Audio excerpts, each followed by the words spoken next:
Hi everyone, my name is Danielle and I'm a designer here at the Style of Magnolia Custom Fabric and Patterns, and today we're going to be working on sewing our Cypress cell phone crossbody.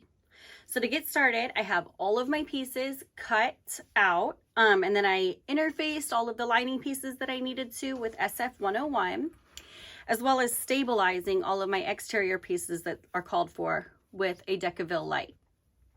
In addition, I went ahead and marked all of the pieces to where I'm going to put my turn locks to center everything to make sure that that's all ready to go.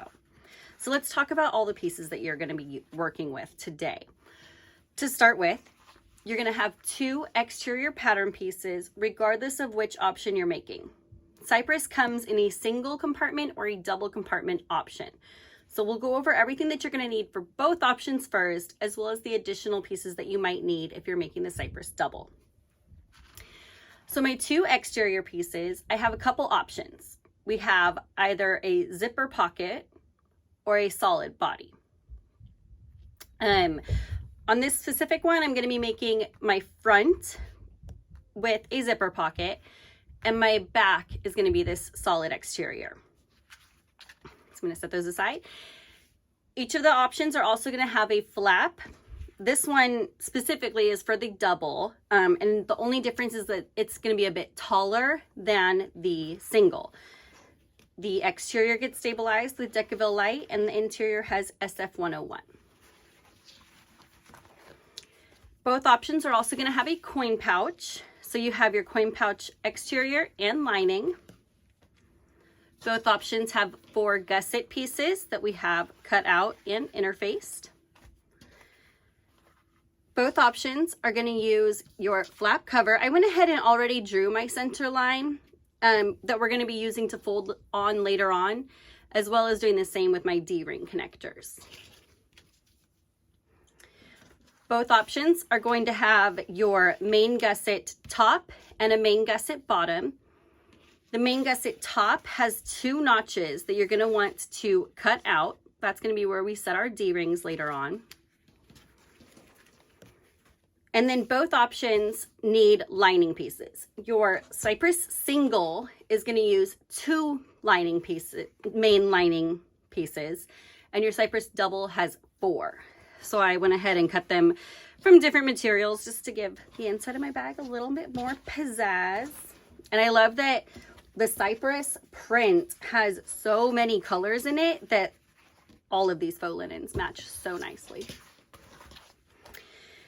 Now, the one difference that we're going to have besides just the lining options are that our double is going to need 2 extra gusset pieces.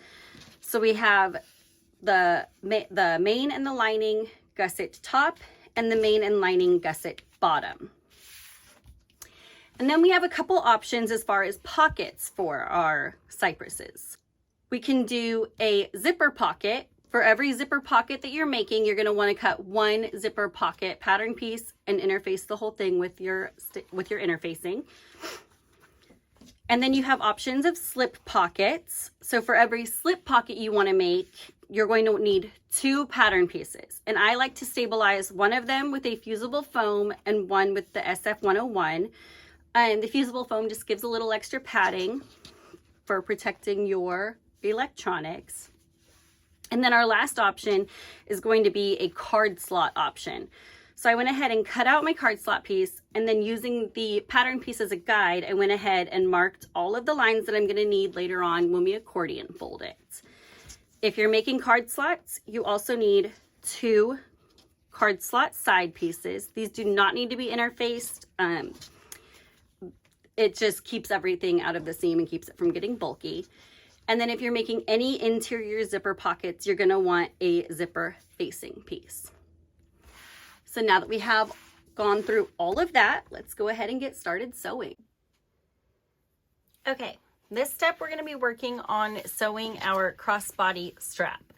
So hardware for this step is going to be 2 lobster clasps, a strap slider, and then 2 rivets. I really like these wider mouthed sliders when working with faux leather, just because it does get a little bit bulky at times, and it slides really nicely through those wide mouth sliders. But we're not going to use our hardware yet. We're going to go ahead and prepare our strap first. So I went ahead and drew a line down the center. It's going to be 1 inch in from either side. And I am going to take my double-sided tape and just lay it down on either side of that line. And I know that some people like to just put one piece of tape directly on top of that line and bring both ends in. I just prefer to do 2 strips, so it's whatever you feel more comfortable with. But we are going to put down our tape, and then we will press that into place, peel off the backing, just the backing, not the tape.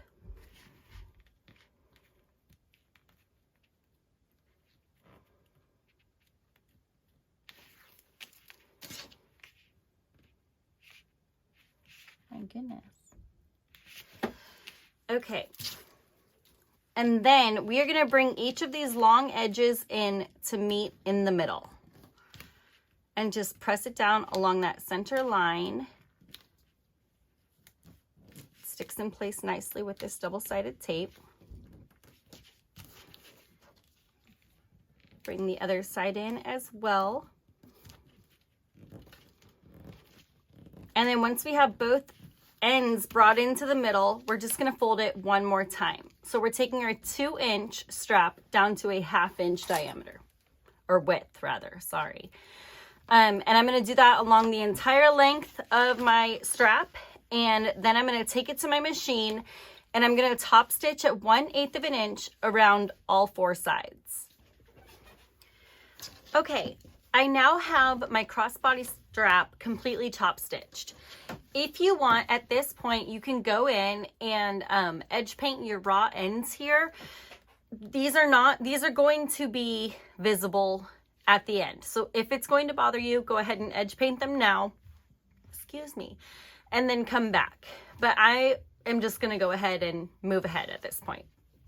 So we are going to start by grabbing our strap slider, and we are going to put one end of our strap through that, over this center bar, and back down. I'm going to pull it down about 1 inch or so, and you have the option to either stitch in place right here on the end, or I like to just go ahead and, since it's a 1/2 inch strap, you can use a rivet to secure it and it will be perfectly fine. It's not going to go anywhere. And then I will secure this end with a rivet. So I am going to take this over to my press and just press that rivet down. Okay, the rivet is in place. Now we are going to work from the other end of our crossbody strap. Let's make sure it doesn't get twisted. And we are just going to go ahead and slide a lobster clasp on and just pull it through. So my lobster clasp is just to the left here, out of the way. And I am taking that raw end again and going up through our strap slider, up through the strap slider, and then back down and through. And this is why I said I like the wide mouth sliders, because with this many layers of faux leather or vinyl, it does get thick. So it's nice to be able to have that wide slider to kind of pull through a little bit easier. And this one I got from the Styled Magnolia. So I'm going to pull that through, and this raw end, I am now going to loop through my other lobster clasp, pull it through about pull it through about 1 inch and fold back over on itself. And then again, you can either stitch in place, or I'm going to punch a hole and set a rivet.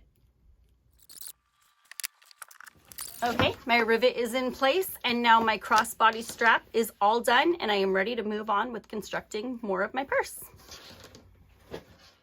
In this section, we are going to be working on adding a zipper pocket to our exterior. Now, you have the option of using a zipper pocket on the front, on the back, or on both of your exterior. So this is just one that I already have the zipper window cut out, and I went ahead and edge painted the inside. So we have that. We have our zipper pocket lining piece. We have a 5-inch length of zipper tape and a number 5 pull. And okay, let's get started.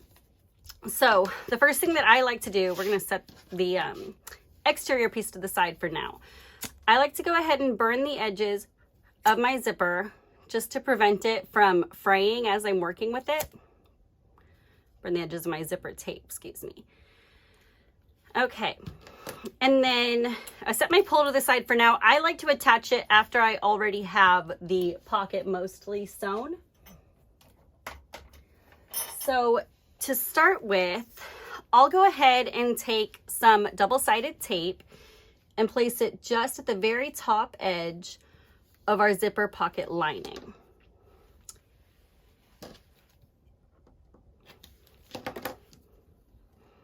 Press it down nice and remove the backing. And then I just line up my zipper tape wrong side, touching the right side of my pocket, right at the edge there. Now I'll press that into place, and I'm going to take this to my machine and I'm just going to baste straight across there. Okay, then what I like to do, since I like to work from the bottom to the top, I'll just turn this over and repeat the process, putting my double-sided tape at the top. Should really find my scissors. Putting my double-sided tape at the top, pressing it down, removing my backing, and then I do the same thing. So this free edge of the zipper tape, I'm just gonna bring up to the opposite side. And as I'm working, I'm making sure that my pocket stays straight. So you don't wanna end up like getting off to the side at all. So we're keeping both sides straight and just bringing that zipper tape straight up and pressing it down along that side. And before I'll take it to my machine, I'll go ahead and make sure that I do have it straight on.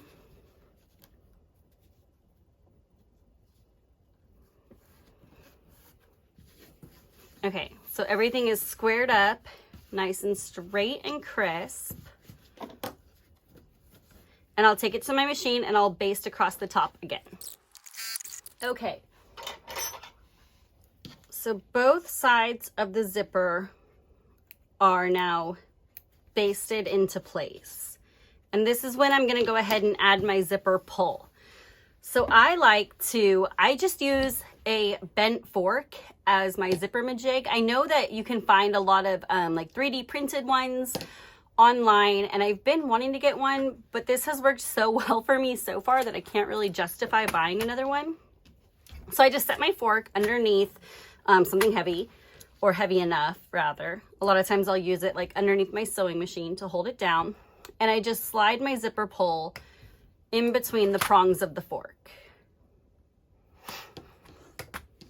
And I'll open my zipper tape up about 1 inch or 2 and just slide both ends in at the same time through the openings of my zipper pull. And it just slides on nice and easy. Everything stays evened out. Let me go ahead and show you another view close up of how I'm gonna do that. Okay, so I have my fork just stuck underneath my clips here. And I'll take my zipper pull and slide it in between those 2 middle prongs. So it's just held on by that. And then I'll take my zipper tape. Usually I do this like underneath my sewing machine so it holds it in place even better. But I'm going to open up the tape about 1 inch or 2. And with the wrong side facing me, just slide them in at the same time. And you'll feel a point where they both kind of catch each other, both sides of the zipper. And that's when you're just going to pull it through. Easy peasy. Okay, let's attach this to our exterior now. So now we're at the point where we have our zipper tape attached with the pole, and we're ready to put our zipper pocket lining through so that it's within our zipper window on our exterior piece. So we are going to work on our exterior piece. We're going to flip that over so that it's wrong side up. And we are going to put a strip of double-sided tape on the top and on the bottom of the zipper window here.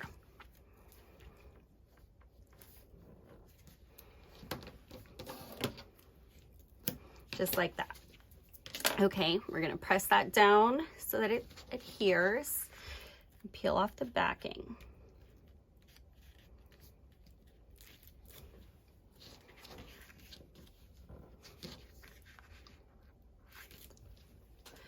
And then we're going to take our zipper pocket. I like for my zipper to open from the left side to the right. So when it's zipped to the left, it's closed. When it's to the right, it's open. So in order to do that, I make sure that it's going to be opening this way. So it's going to be opening towards the left. And we just center that within our zipper window and then flip it over to make sure that it's also centered top to bottom. So we center it left to right from the back side and then flip it over to make sure that it's centered top to bottom as well. And just press it into place. Now, we're going to hold on the left and right side, and from the back, we're going to use our pinkies just to flip the entire pocket up. Okay, so now the only thing that's on the bottom here is the zipper tape with the basted piece of the zipper pocket. Flip that back over to the left, make sure that nothing got out of line. And we're going to take this to the machine, and we are going to stitch 1/8 of an inch away from the zipper window, just along this bottom seam. And I like to leave a long tail at the beginning and a long tail at the end rather than back stitching, because then we're going to use those tails, we're going to pull into the back and we're going to tie them off to secure, rather than having back stitching at the beginning and end that can look a little bit bulky. So I'll show you what that looks like. Let me take this to my machine and stitch that row.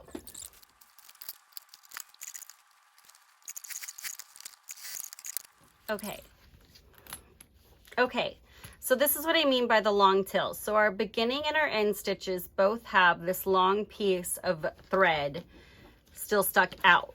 So what I can do, so I'm going to flip this back over. What I do is I just give the back piece a little tug so that it gives me a small loop of thread that's been pulled to the back from the front.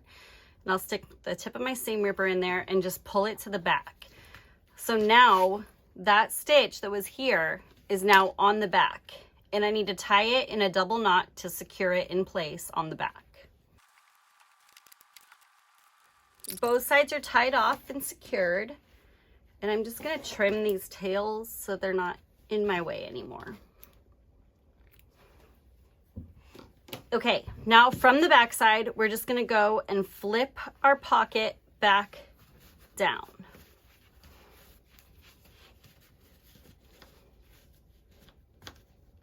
Shift it a little bit on me. Okay, and once it's down, we're going to flip this back over, and now we are going to stitch from the start of our line up, across, and back down, and finish at the same part that we finished on the first go around. So I'm going to take this to my machine. Oh, before I do that, again, I'm going to leave long tails at the beginning and end. And once I do that, this is all going to look like one smooth stitching line. Okay, I've got my two tails on the front that I'm just going to go to the back and pull through and tie off. Now the last thing that I need to do to close up these pockets is to move the exterior out of the way, and I'm just going to stitch up the side of this. It's about 1/4 to 3/8 inch seam that we can sew all the way up the side. Depending on if you made sure that your So you can see my zipper is not quite centered. So I'm gonna have a little bit less of a seam allowance over here and a little bit more over here. But we're just gonna go and stitch straight up the side of our zipper pockets to close it up. Okay, and that is it. We have our zipper pocket completely closed up, and we are ready to take our exterior to the next step. Okay, in this section, we are going to be talking about preparing our flap and our exterior front if we are using the turn lock option for the opening / closure. So I'm going to set my turn lock to the side for now and just focus on the flap. So I have these 2 marks that we don't necessarily need right now. They're mostly for, excuse me, if you're using the magnet snap option. But with my turn lock, I do like to punch those holes just because it helps me keep everything lined up rather than having to measure up after I have sewn my seam allowances and everything. So I just go ahead and punch those holes. And then with my right sides together, I'm going to clip along the entire flap minus this top edge. I do not need that right now. Now that I have that clipped, I'm going to take it to my sewing machine and I'm going to leave this top edge open, but all the other sides I'm going to sew with a 1/2 inch seam allowance.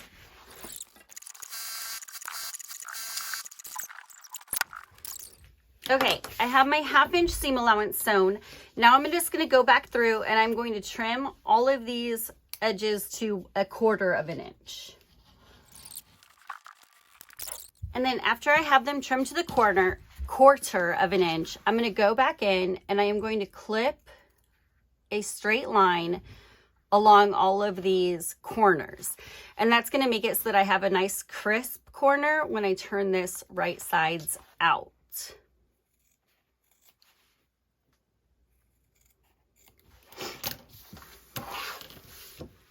Okay, those are all clipped. I like to reach my hand into the opening and I will press out those corners first so that I have something to kind of grab a hold of inside of this. And I'm just gently going to coax it through so that I end up with everything turned right side out. I'm going to reach back in and I'm going to poke out all of these corners.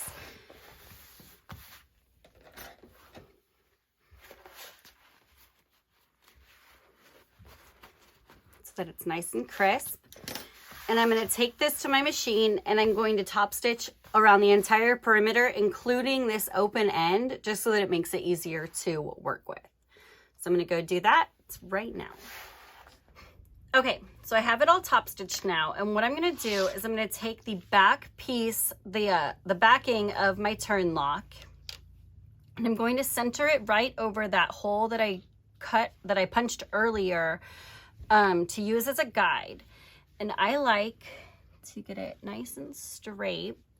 And then I'm going to take and I make a mark in each of these holes where the screws go, as well as trace along the inside of that circle.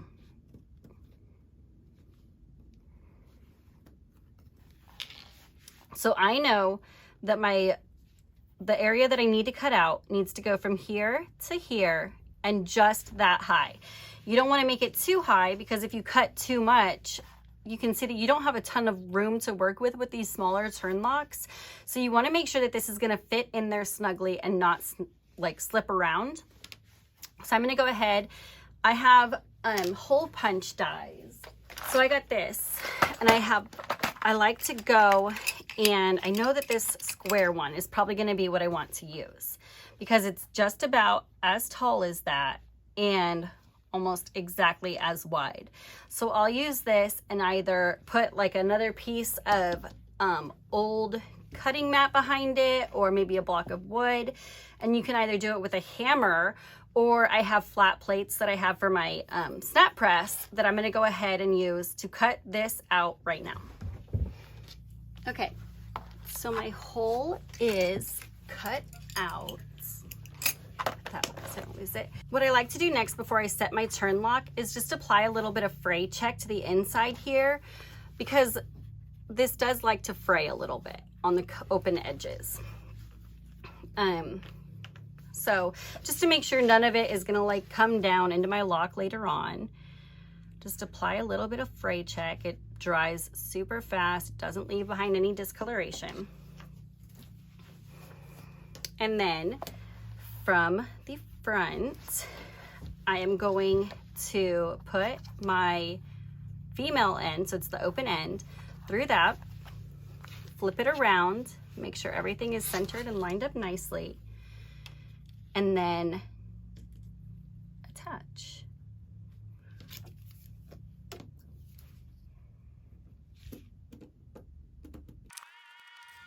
And that is that with our flap. So let's move on. Let's grab our exterior front and we'll set our male ends. Okay, so here's my exterior front pattern piece, and I have the marking right here. So since I'm using a turn lock that has prongs, I don't need to punch that hole. That's for if we're using the magnet, but I do need to center it over that hole. So I'll pull it up, I'll kind of lay it on like that. And then I'll take and just mark where those, how wide those prongs are. So it's gonna be here and here. I'll take this and just make sure that that's correct. It's gonna hit right there. And I'll use like my seam ripper or a scalpel or something like that. I'm sure you're not supposed to use your seam ripper because I'm pretty sure this dulls it, but you know, I like to live on the edge. And I'll just cut very, very thin little, you can not even really see them on the front unless like you're bending it out of the way like that. And then I'll take and just push my prongs right through,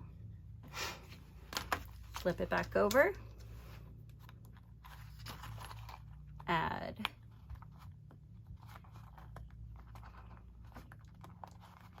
your back. Mine keeps wanting to bend on me.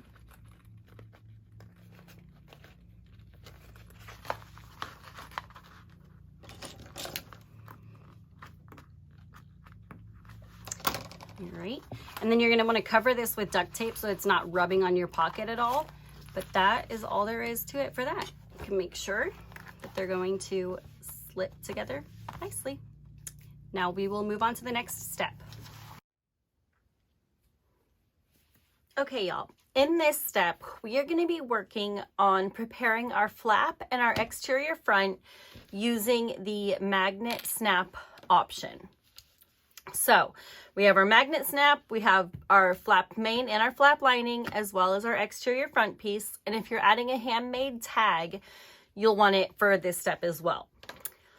So let's start with the flap. We're going to set aside everything else and just start with our flap lining. So we don't even need our main yet. Now, on the back of my lining, I've used an extra piece of Decaville for extra stabilizer in this area, since you don't want your magnet to pull too much on your lining piece. Excuse me. So I went ahead and used that extra piece of Decaville and then made my mark that I'm going to use for my magnet snap. So I'm just going to punch. So I'm going to punch a hole because I am using rivet magnets.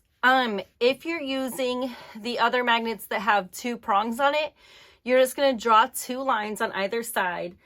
And then I'll either use like my seam ripper or a scalpel or something along those lines and just trim those two different holes for the prongs. But for my rivet one, I am just going to punch a hole and then make sure that it punches all the way through. And then I'm going to set the male end of my snap through the lining. So I'm going to put the rivet on the back, take this to my press, and press it in place. Okay, so that is pressed into place. Now, if you are wanting to add a handmade tag, I do it on my flap exterior.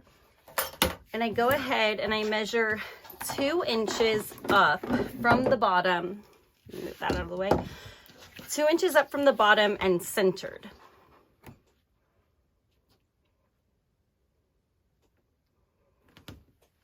So I will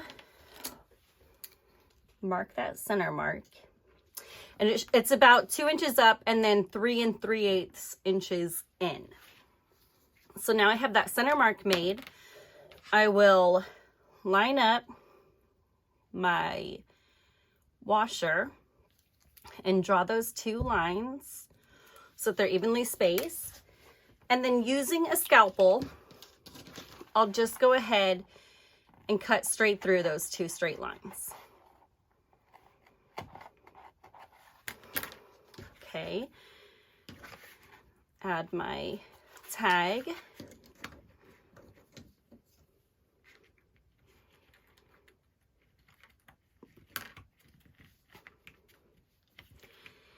And then anytime that you're attaching hardware that has a prong on it or any like little bit of rough edges to the back, you're going to want to take just a little piece of duct tape and cover that. And that's going to prevent any like rubbing on your lining piece. So it'll last longer. You won't get any wear holes in it or anything like that.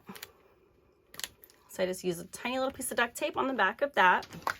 And now my flap is ready for me to sew. So I am going to put them right sides together. So I have my exterior main face up, my exterior lining face down on top, and we're just gonna clip along the edge. Okay, we're gonna take this to the sewing machine and we are gonna sew with a 1/2 inch seam allowance on all sides, on all sides except for this top edge. We're gonna leave that top edge straight and sew up the rest of the sides.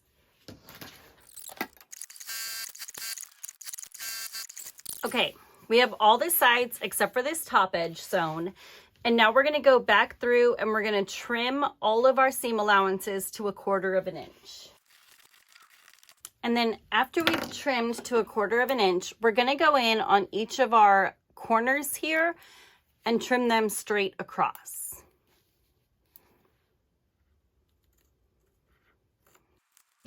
Okay, let me straighten up this side a little bit better. Okay, now we are going to turn our flap right side out. So I like to stick my hand through the opening and I like to push these corners out first. Both corners on the bottom, and then just kind of work the rest of it out and through. After I have it mostly turned right side out, I'll stick my hand back through that opening and poke out all the corners, finger press all the seams out, and then just to make sure those corners are extra crisp, I'll go back in with like a chopstick or a crochet hook and poke them out. Okay. We're going to press it nice and flat, and we are going to take this to the machine and top stitch around the entire perimeter to close up the top and make everything look pretty. Okay, our flap is top stitched and we are ready to set it to the side and work on our exterior front. So we're going to grab the female end of our snap and turn this over. We have our spot marked already that we need to punch a hole through, or if you're using the magnet snaps with the prongs, just cut your 2 slits for the prongs on that.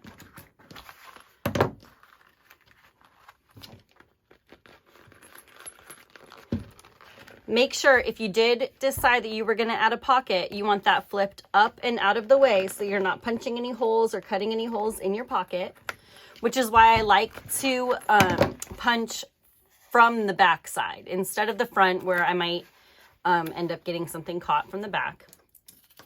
And then, so I have my hole punched. I'm going to go ahead and slide my magnet snap in there, pop the rivet on the back, and I'm going to go press this. Okay, now my flap and my exterior front fit together nicely and they are ready for me to move on to the next step. Okay, in this section, we are going to be working on attaching our flap to our exterior back. And as you can see, I've added a zipper pocket to this exterior back. So I'm going to show you what we have to do to make sure that it doesn't get caught when we're sewing our lines for our flap cover. So to start with, I like to prep my flap cover. I've already gone ahead and drawn that center line down it. So I'm going to take a strip of double-sided tape on each side of that line.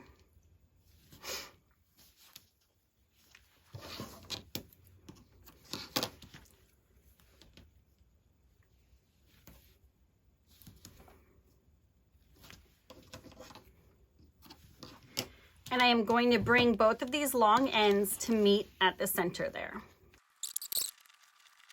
Okay, so now I've turned my 1.5 inch strap to a 3/4 inch. And I'm gonna set this aside for a second so that I can focus on my exterior back. To get started with this, I am going to draw a line 5 inches up from the bottom edge. So the line is gonna go straight across.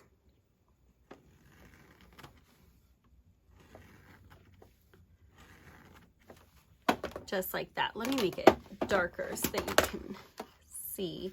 This line is going to get covered up completely by the flap, so it's okay to draw it so that you can draw on your exterior back so that you can really see what you're doing in this step.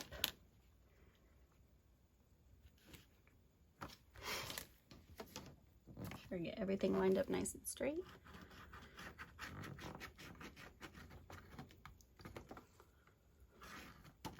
Okay, so you can see my line. Now, on the top of this line, so you're not going to be going directly over the line in the middle, right? You want to put your double-sided tape so it's sitting directly on top of that line.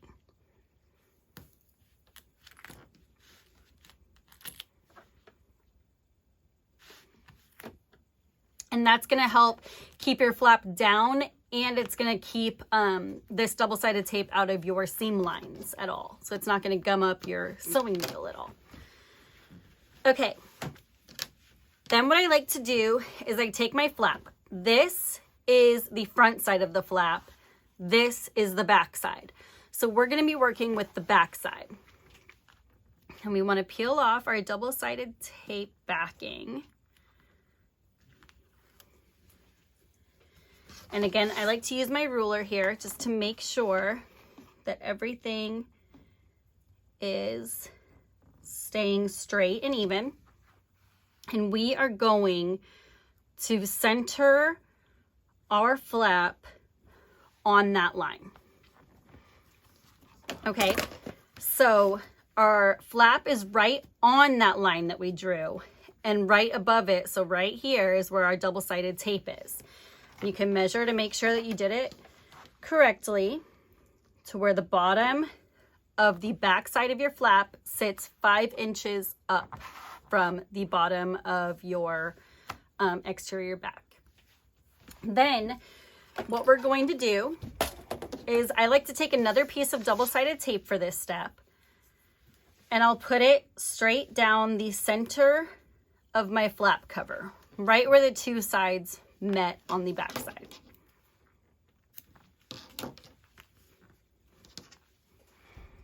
I'll peel the backing off, and then the center of my line that I made earlier when they joined is going to follow that 5-inch line on either side.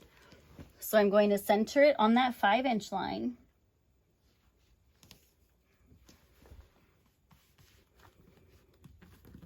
Press it down, make sure everything is straight. Come back to measure. It should be 4.75, so 4 3/4 of an inch up from the bottom. And that is perfectly in place. So then what I like to do, what you need to do if you have a exterior back pocket, is to flip that pocket up out of the way. I like to kind of fold it on itself and just clip it so it's going to stay out of the way and won't get caught in a seam that we're going to be sewing in just a second, or a stitch line rather. Okay, so that's out of our way. So what we're going to do is we are going to top stitch at 1/8 of an inch all the way around this flap cover. So we've top stitched on all 4 sides. This is what it's going to look like from the back. Caught my tails in it. Okay, so it's all the way top stitched. So now what we're going to do is we're going to grab our ruler one more time, and we are going to measure straight down center, so 3/8 of an inch, and we are going to mark the center of our flap cover, and then we're going to measure 1.5 inches out on either side of that mark and make another one. So we have 3 marks now, 1, 2, 3 right here, and we're going to punch a hole and we're going to set a rivet through each of those. Again, I still have my pocket pinned up out of the way, but just make sure as you're going through and as you're working that this hasn't like slipped down at all to be in your way. You don't want to be punching a hole through your zipper pocket there. Okay, I have my 3 holes punched, so I'm going to go ahead and set a rivet, and I will be right back to show you what that looks like. Okay, my rivets are now attached. I can go ahead and release my back pocket back down, and my back exterior with the flap attached is now ready for the future steps. Okay, let's go ahead and get started on sewing an internal zipper pocket, so an interior zipper pocket.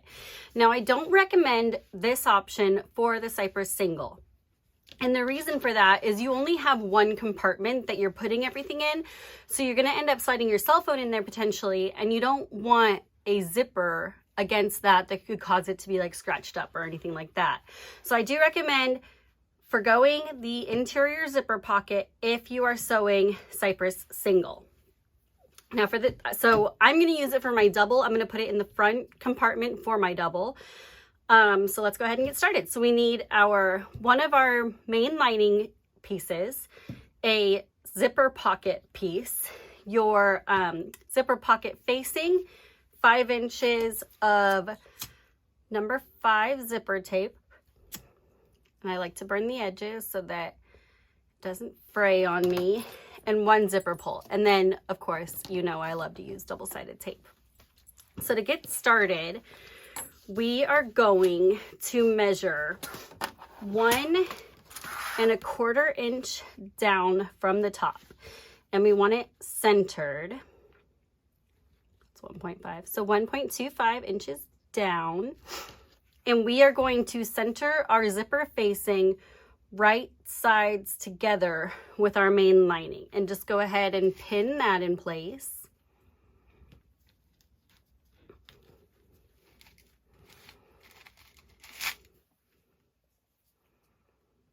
And I already drew my rectangle on my zipper facing back in step 1, but make sure you do have that drawn because you're going to be using that as a guide, because now we're going to take this to our sewing machine and sew just on that rectangle.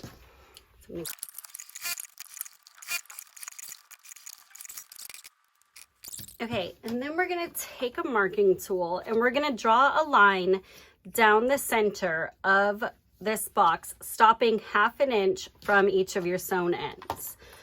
So you line that up. It's going to be 1/4 inch is going to end up being the halfway point. So I'm going to stop 1/2 inch. I guess I could remove these. I'm going to stop 1/2 inch away. So it's just this line right here. Now I'm going to take this line and draw a V out to each corner.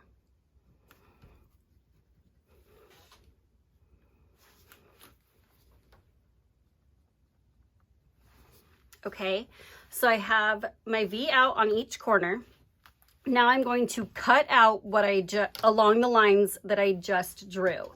So I like to make that center cut with my rotary cutter, nice and straight. And then I'll go back in, missed a spot there. I'll go back in with my scissors to clip out to those corners, because you don't want it to go through your stitching. You want it to go up to, but not through.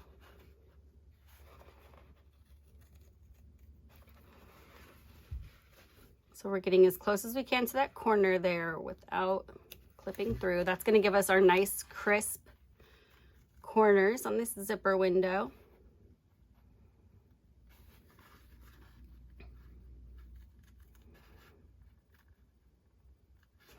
Okay, and then what we are going to do, remove the rest of those, we are now going to take this zipper facing and push it through so that it comes out on the other side of your main lining piece.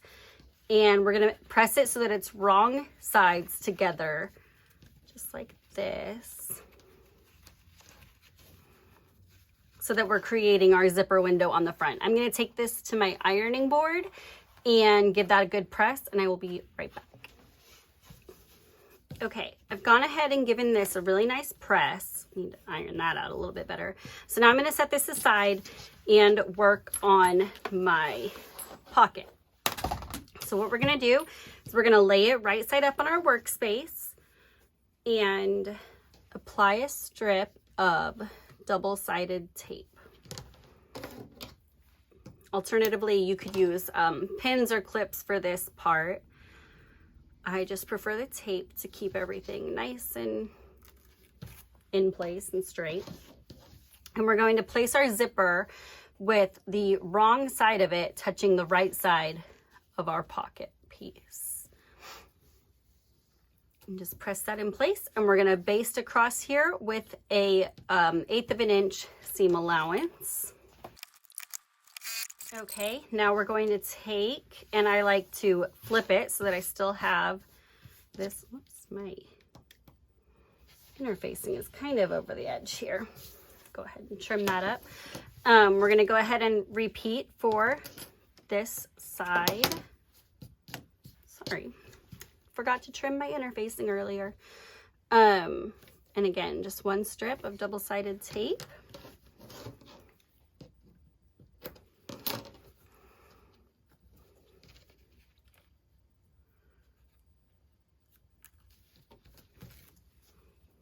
And then same thing, we're going to take the wrong side and bring it up, making sure that your sides stay like trued up to each other. Press the zipper tape down along your double-sided tape, and we're gonna do the same thing where we baste right here at 1/8 of an inch. Okay, we have that basted. Now we need to add our zipper pull.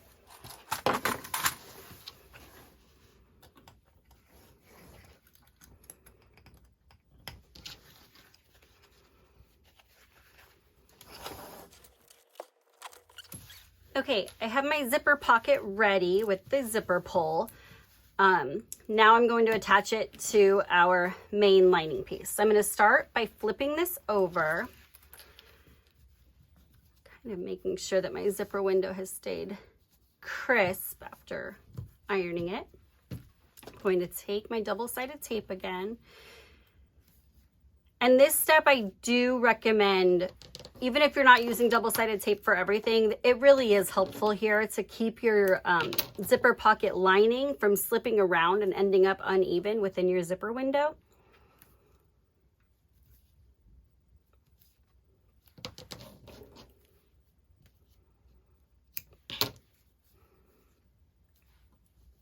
Got a good press so that it sticks. And I'm going to peel off the backing.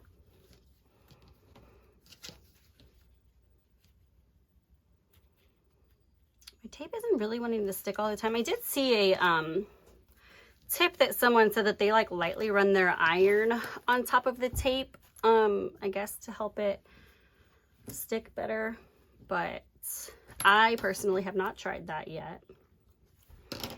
Okay, so now I'm going to take my zipper pocket and I want to make sure that it's opening from right to left. So I'm going to put it within the zipper window. I'm going to center everything and put it within the zipper window so it's like that. Let me turn this over. So I have my sides lined up, and then I just make sure that the front also stays centered on the zipper. Okay, so now it's centered left to right and not top to bottom anymore because I just moved it. Okay, now it's centered left to right and then also top to bottom.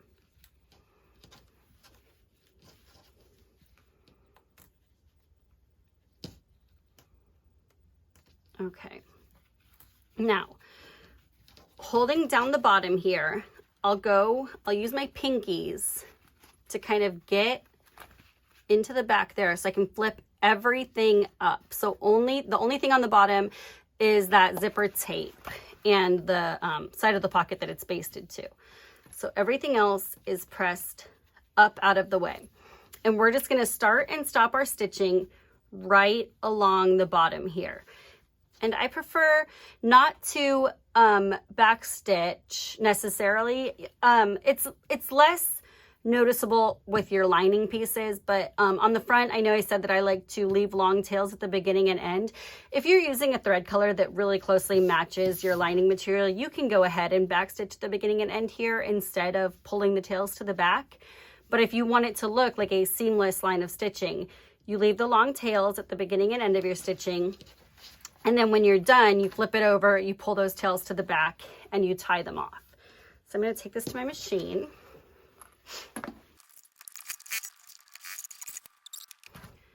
Okay, now that this part is sewn, we're going to flip it back down on itself.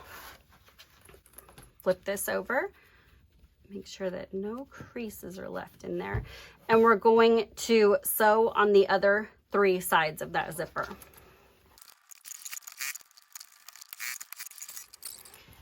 Okay, so we now have our zipper all sewn on all 4, or sewn, excuse me, on all 4 sides of our zipper window. So the only thing we have left to do is clip our main lining kind of in on itself so that it's out of the way. And I also like to kind of fold up the bottom here so it's out of the way too.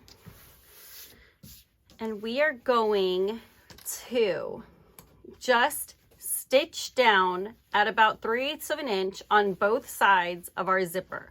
So we're going to catch the zipper facing, the zipper tape, and then the whole pocket in those stitches. So I'm going to take it to my machine and just sew down both sides. Okay, so we can see this thread. So from the back side, now I'm going to go back in and stitch this a little bit straighter. Let me do that really fast. Okay, much better. So now we can see both of our sides are sewn straight down, and we now have our completed interior zipper, and we're ready to move to the next step.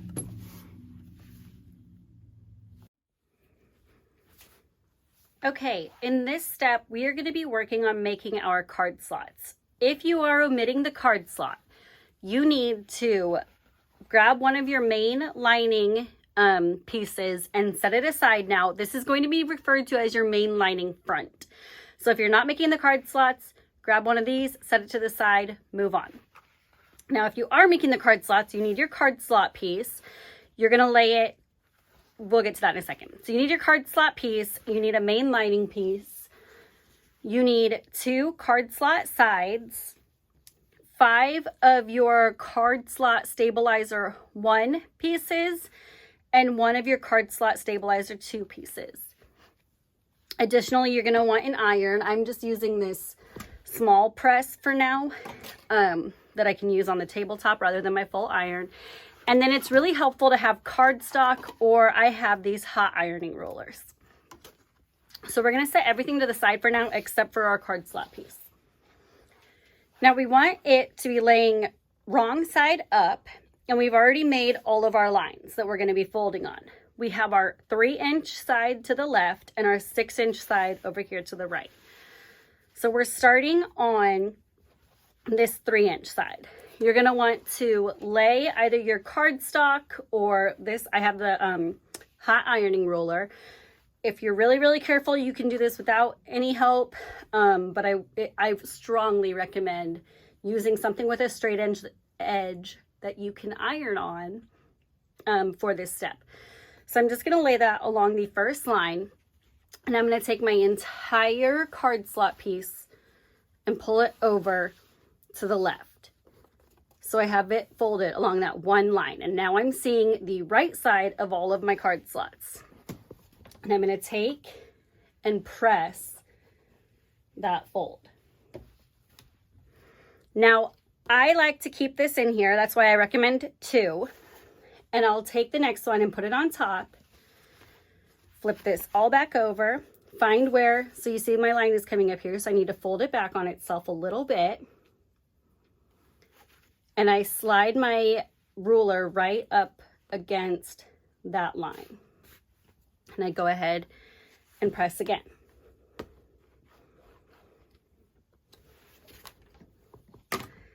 And I just continue to accordion fold like that. I always have the last ruler or cardstock or whatever piece that I just used in there.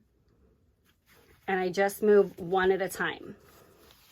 And continue to fold back and forth. I do like these rulers because there is, there are grid lines, guidelines to use, so that I can make sure that as I'm folding back and forth, my card slots are staying straight on each other.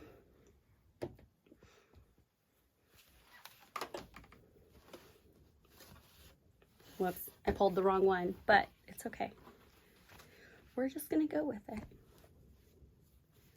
We're gonna continue to accordion fold until we have every single slot folded.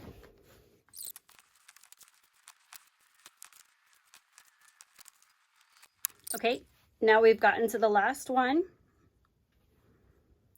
We are just going to fold this down on itself. And then we're going to turn our card slot over so that we can make sure that everything looks straight and even. I like to give it one quick little press from this side. Okay, now we are going to be working with this top slot first. So we're going to grab our card slot stabilizer 1 pieces, and these are the thinner pieces. We are going, I find it easiest to take this, flip it over, and just pull this one down. So we're going to take one of our stabilizer pieces and put it glue side down right in the crease there, and fold this down on itself. Now it's easiest to pull this out of the way. We have just that back card slot right now, and we're going to fuse that Decaville. And this is going to give our card slots some stability so that they're not like folding or like kind of gaping at all on themselves when we're using them. Okay, so that's fused. We're going to go ahead and do the same thing. So we have just our next card slot pulled up. Add our Decaville to the crease right there, centered. And fold everything back down. And we're going to repeat this process with all 5 of our first 5 card slots. Okay, so now we're on our last card slot and our card slot stabilizer 2 piece. This one we're going to do a little bit differently. And we are going to slide it into the crease still, but now instead of using glue side down, we'll be using glue side up.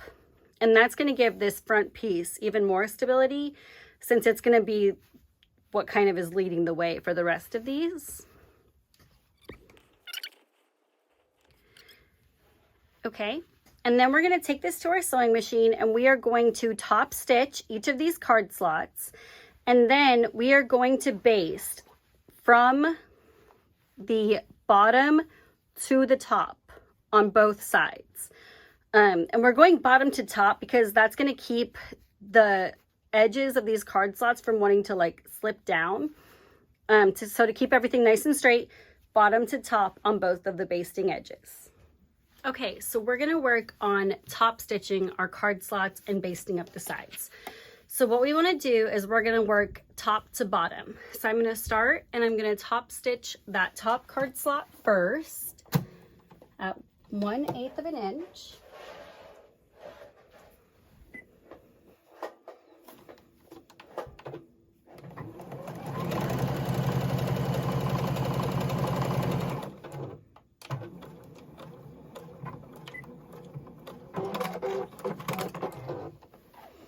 Okay, and then I'm gonna fold that one back out of the way so that I could do the next.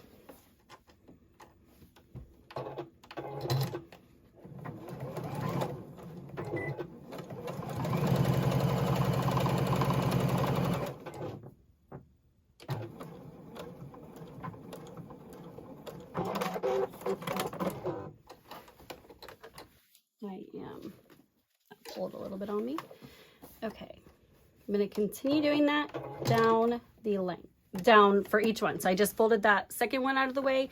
Now I'm working on the third. And so you see I just picked it up, popped it down here. Now I'm working on this one. And then I'm going to do my final one. Okay, now I have all of my card slots top stitched. So I am going to make sure that all my little tails are out of the way. I'm going to make sure that all of my card slots are straight. And I'm just going to clip along the edges. I like to clip so that 2 card slots are held down per clip, and then I put one more to hold everything at the bottom. And I do that on both sides.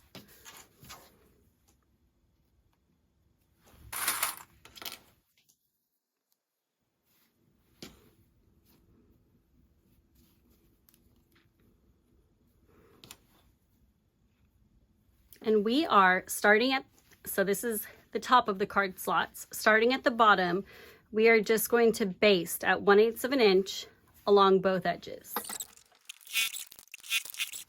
Okay, our card slots are basted. I'm just going to trim all my tails and then we will be able to move forward to attaching our card slot sides. Okay, before we add our card slot sides, we need to trim our card slots to be 5 1/4 inches tall.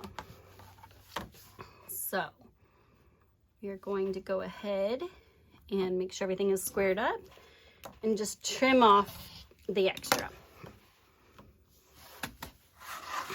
Next, we're going to grab both of our card slot side pieces and we're going to have them right side up on our workspace.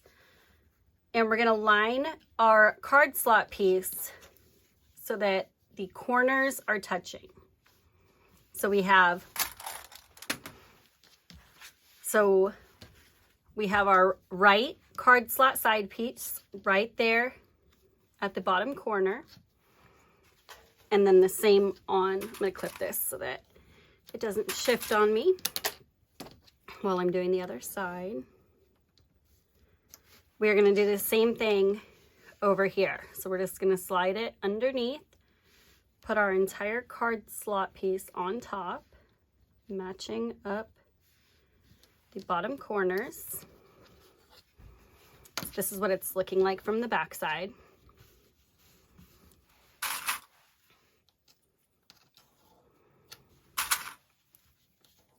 Clip that in place.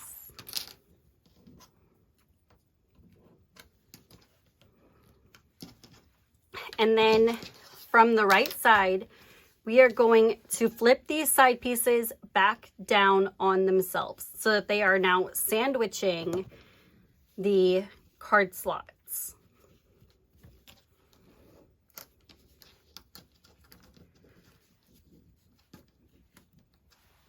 We're going to do that on both ends. I like to do my bottom first and then take off that clip and make sure everything is tucked nice and tight in that corner. Now we're going to take this to the machine and we are going to stitch each end at a 1/2 inch seam allowance. Once we have our sides stitched, we're going to go ahead and trim to 1/4 inch. I like to do this with a ruler just to make sure, or a straight edge at all, or anything along those lines. Just to make sure I'm getting a nice crisp corner or edge there, not corner. And then after I trim to a 1/4 inch, I go in with my scissors and I just clip that top corner so that when we turn our card slot sides out, that's going to be a nice crisp corner up there. So I'm going to do that for the other side also. Okay. And then I'm just going to take and flip those card slot sides out so they are now wrong sides together with themselves, and that seam that we just sewed is in the middle and completely hidden. And we'll go ahead and press these out, and we are going to top stitch at 1/8 inch along both of those side seams. Okay, now we have those side seams top stitched. We are going to go ahead and baste it to one of our lining pieces. So obviously this is a square and this is rounded off. So what I like to do is lay my card slot piece on my cutting or on my workspace with the right side down, and then I will take my lining also right side down and just center it up. Now I will clip that in place.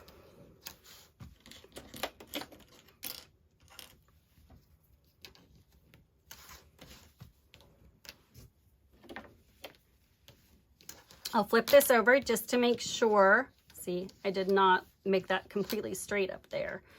So just to make sure that everything is staying straight.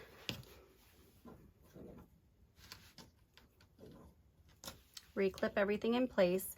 And then I want to baste my card slots to my back, but I like to do it, or not back, to my lining. But I like to do it from the main lining side so that I can follow the curve of it.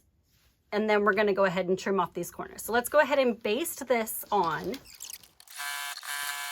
And then all we have to do is go in and trim off these corners.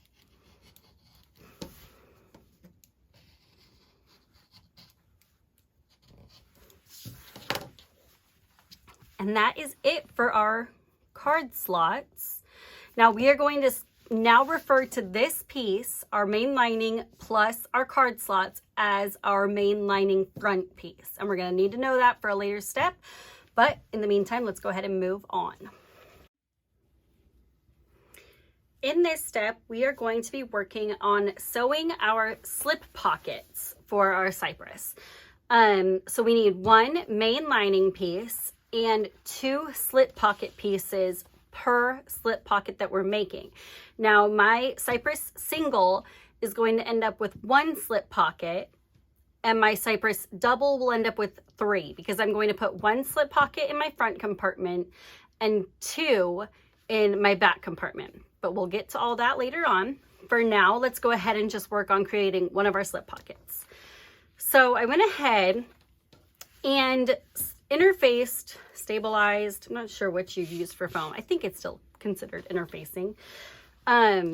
I used a fusible foam for one side of my slip pocket, and that's just to give it a little bit extra like cushion to protect my electronics as I put them in my crossbody. So to start with, we're going to set that to the side. We are going to put both of our slip pocket pieces right sides together. and pin or clip along the top here. And we will then take this to the machine and stitch across the top at a 1/2 inch seam allowance. Okay, so that's stitched across the top. Now all we have to do is fold them on themselves so that they are now wrong sides together. And we will top stitch across the top at a 1/8 inch seam allowance. Okay, so that is now top stitched. Now all we need to do is line it up along the bottom edge of our main lining piece. And we're gonna clip it into place.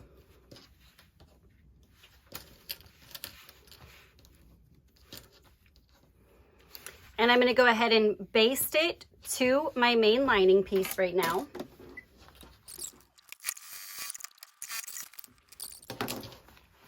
Okay, so now I have my slip pocket basted to my main lining piece. I'm going to set this to the side, and I am now going to name this my main lining back. If you want to go ahead and repeat the process, if you're making the Cypress double, you would make 2 more of those, and those are going to be referred to as the double lining front and the double lining back. But for Cypress single, your slip pocket will be going on your main lining back. So let's move on to the next step. In this step, we're going to be sewing our coin pouch. So we have our coin pouch main, our coin pouch lining, a number 3 zipper. It needs to be at least 5 inches. This one I think is, looks like 8, but longer is fine. We can cut it down to be the size that we need. And then just some double-sided tape and some scissors. So let's go ahead and get started. For now, we're going to go ahead and set the coin pouch main to the side. And with our coin pouch lining right side up, we are going to attach just a strip of double-sided tape along the top edge. Press it down. Remove the backing. And we are going to line up. I like to just kind of, if I have a longer zipper than what I need, I'll just kind of line it up in the middle so that I don't have to worry about the zipper pull or the end yet at all. And I'll just line that up at the top and press it down. And I'm going to take this to my machine and I'm going to baste at just a 1/8 inch seam allowance there. Okay, I have that side basted, so I like to turn it so that, again, my free edge of the coin pouch lining is face up, or is like pointing up towards the top. It's just easier for me to work with that way.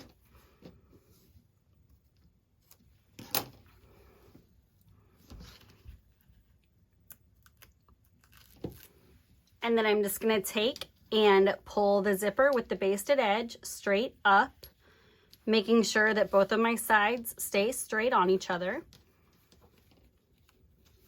I'm going to press the other side of the zipper tape in place. I like to kind of flip it over just to make sure that everything is lined up and the edges are straight on each other.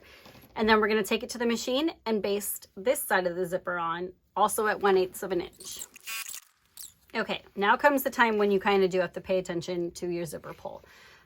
I like to go ahead and baste the edge of the zipper so that it's not going to open up on me while I'm working.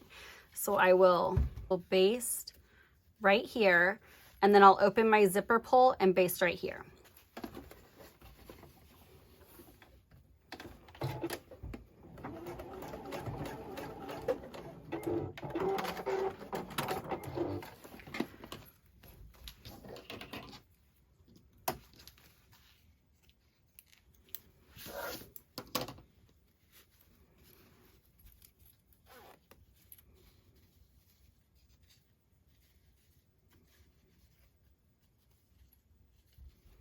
And I'm just going to baste right outside of the coin pouch.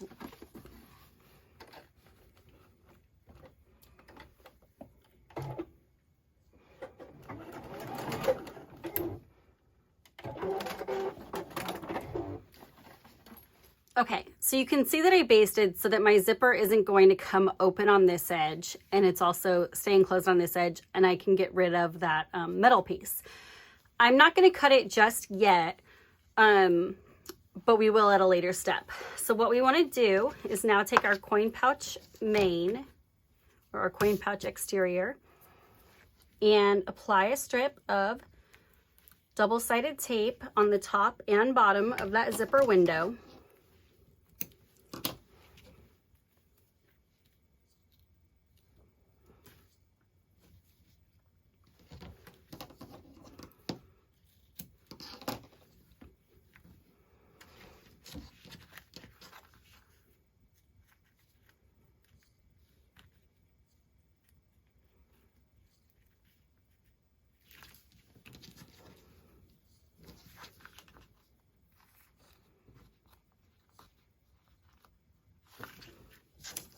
And we are going to take our zipper pocket and center it in the zipper window.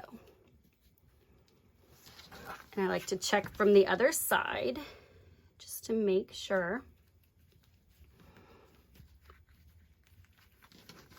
that everything is lined up.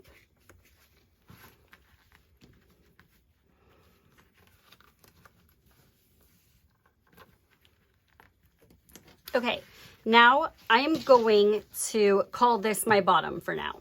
And I am going to make sure, I'm going to flip it back over, that the bulk of the pocket is pushed up out of the way.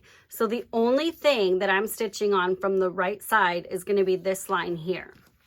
So the rest of my pocket is pulled down out of the way, and I am just stitching from one end across to the other end on this zipper window. And rather than back stitching here and back stitching here, I'm going to leave long tails from my upper thread and my bobbin thread so that I can pull them to the back and tie them off so that I don't get like a buildup of stitches at the front and the back, or at the beginning and end rather. Okay, so this is what I mean. Let me get this a little bit closer. This is what I mean when I say leave long tails. So we have the two tails on the front and we have two long ones on the back. So I'm just going to give a little tug on the back one, and a loop is going to pop up for me right there. And I'm just going to pull that through. I'm going to do that on each end. Pull that loop back through and just tie these in a double knot.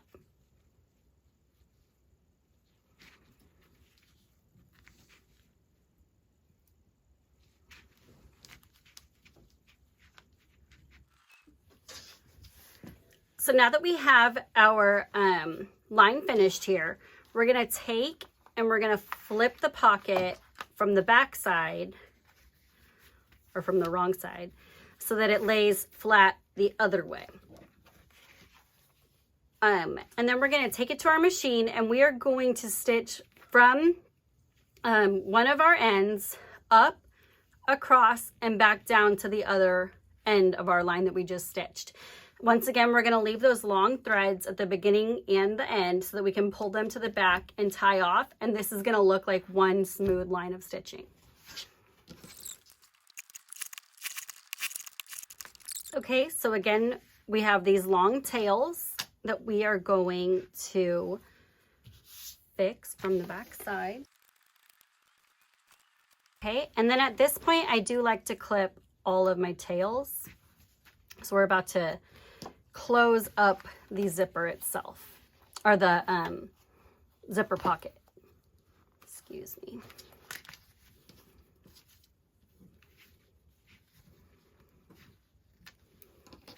Okay, so we are going to fold our coin pouch main, or coin pouch exterior, sorry, out of the way. We're going to clip it out of the way so that we can see the side of the pocket on both ends. And we are going to take this to the sewing machine and we are going to stitch down the side at a 3/8 seam allowance on both ends. Once we have our sides stitched, we can go ahead and trim them. And that's going to trim off the zipper as well.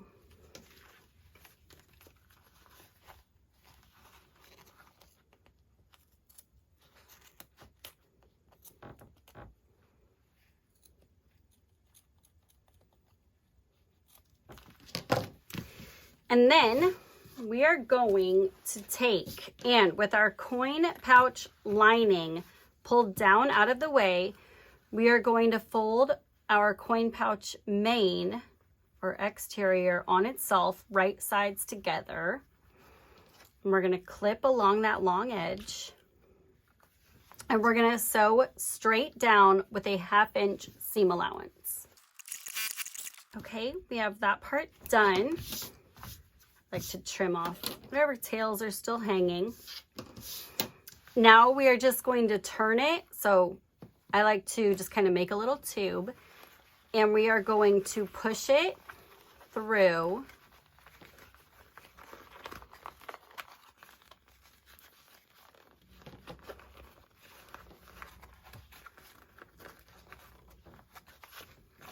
And just gently coax it.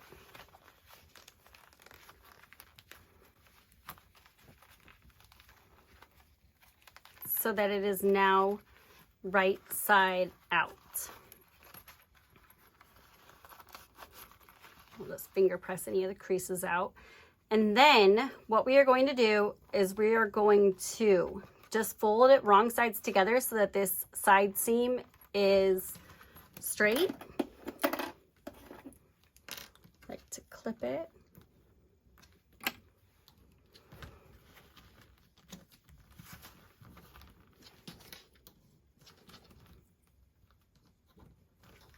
And we are just going to baste these edges closed. They're later going to get enclosed in a separate seam, so we don't have to worry about edge coating or anything. We just want to baste it so that it's easier to work with. And at this point, our coin pouch is ready for us to set it aside and move on to the next step. In this section, we're going to be working on doing our interior gussets and getting them attached to our main lining pieces. So we're going to have our main lining front and our main lining back, but we're not quite there yet. So we're going to make sure we have these two pieces, but we're going to set them aside for now. We're going to start with our gusset, our interior gusset pieces. So we're going to do the same thing to all 4 of them. I'm just going to show you on this one to start with. So we have it long sides to the left and right with the short edges at the top and bottom. All we're going to do is fold this down so that the short ends meet right sides together. And with the fold at the top, we're going to go ahead to our machine and we're going to stitch down the right side and across the bottom with a 3/8 inch seam allowance. And we're going to leave this side open for turning. Okay, so we have our 3/8 inch seam allowance sewn. Now we're just going to go in with our scissors or a rotary cutter, and we are going to clip the corners. We just need to clip these 2. We don't need to clip this free end one. That's going to be caught in our binding at a future step when we're finishing up our cypress. So once you have the corners clipped, we are going to turn it right side out. And we're going to make sure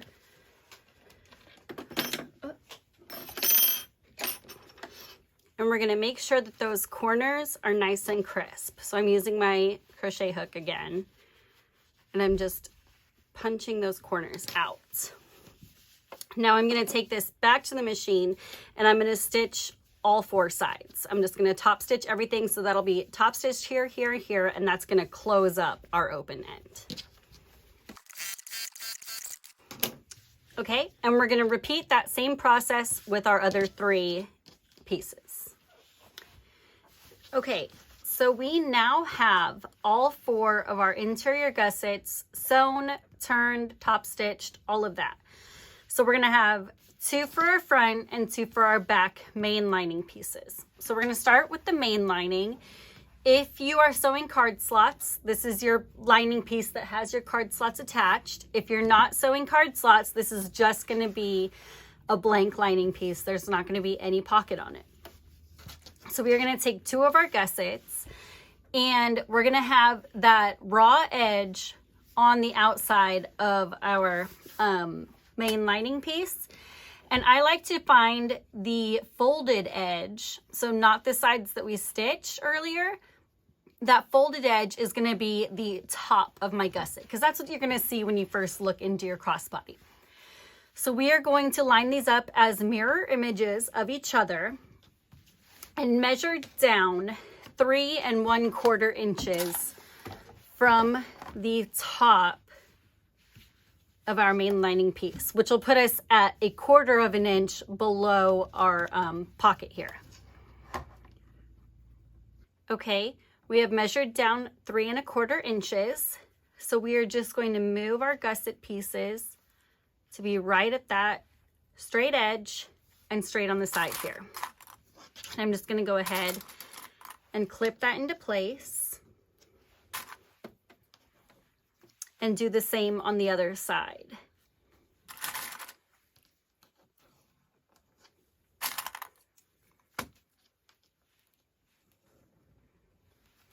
And then I'm going to take this to my machine and I'm just going to baste these on.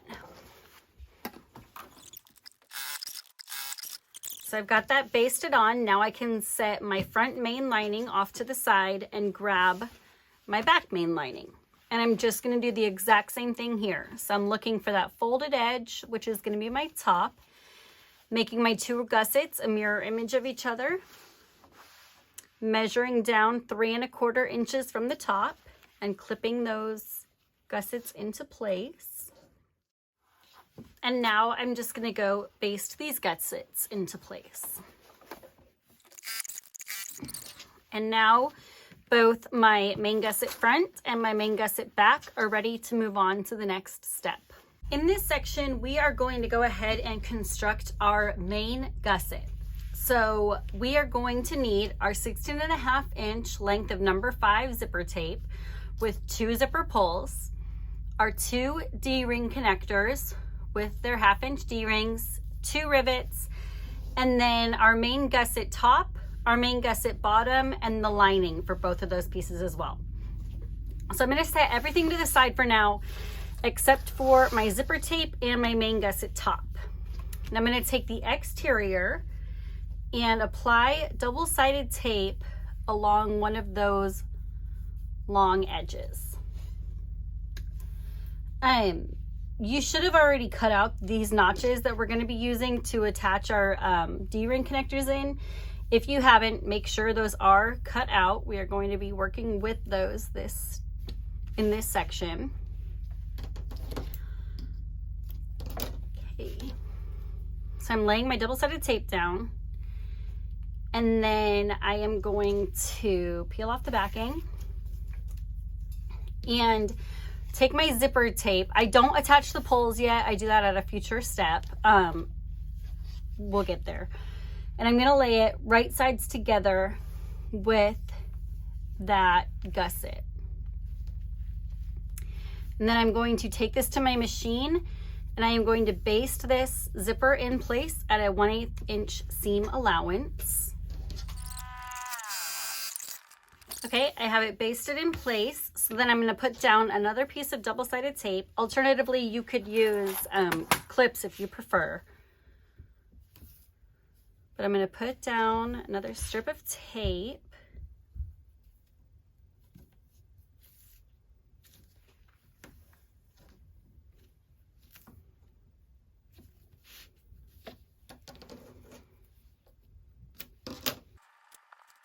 And I'm going to take my lining and put it right side down. So the wrong side of my zipper will be touching the right side of my lining piece.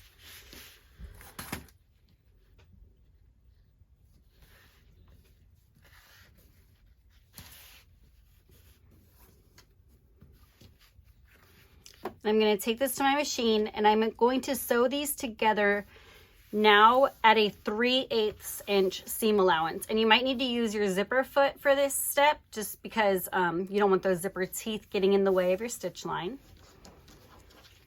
Okay, I have that sewn into place. So now I'm going to kind of unfold this and clip my lining and my main so that they are wrong sides together. And I'm just going to clip on this outer edge and pull everything nice and flat. And then I'm going to go and I'm going to top stitch along this long line along the zipper tape at 1/8 inch seam allowance. Okay, so now we have this top stitched in place. We can go ahead and remove our clips. And we want to pull our lining up out of the way. And we're going to be working with these 2 notches now.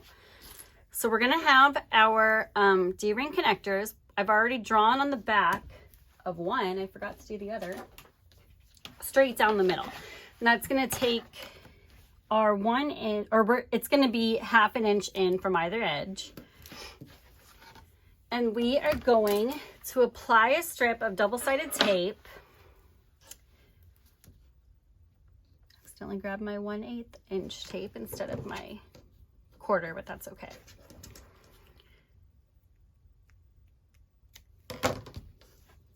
But we're going to take our tape on either side of that line and we are going to bring both of those long ends in to meet at the middle, just like we did with our crossbody strap and with our flap cover.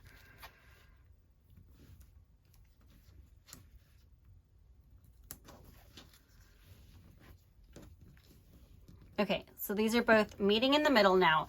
You can top stitch this at 1/8 of an inch on either end if you like that look. I choose not to. I'm just going to go forward like this.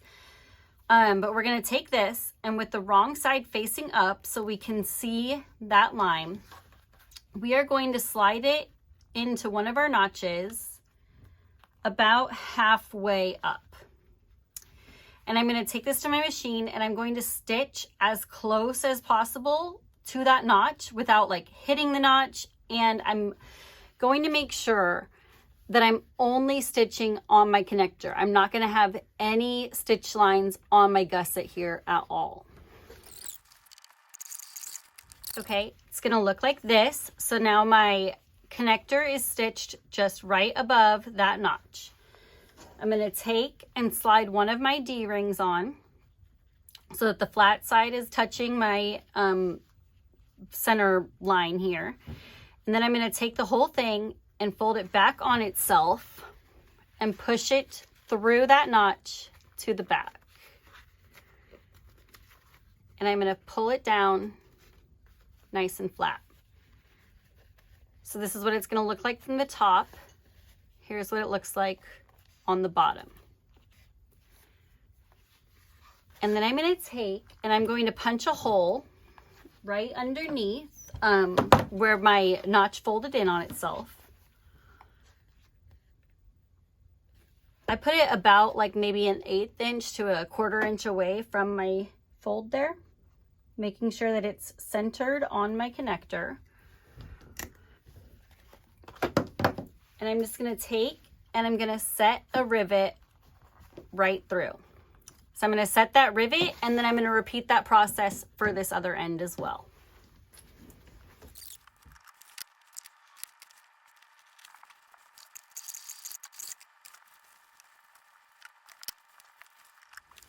Okay, I have my connectors on both ends now and I'm ready to add my zipper pulls. I want to add one from this side and one from this side so that they kind of close against each other and open in opposite directions. Okay, I have those going in opposite directions. Now if I wanted to, I could go ahead and baste this other long side closed now at this point, and I'm just going to go ahead and move forward. We're going to take both of our bottom gusset pieces, starting with the bottom exterior.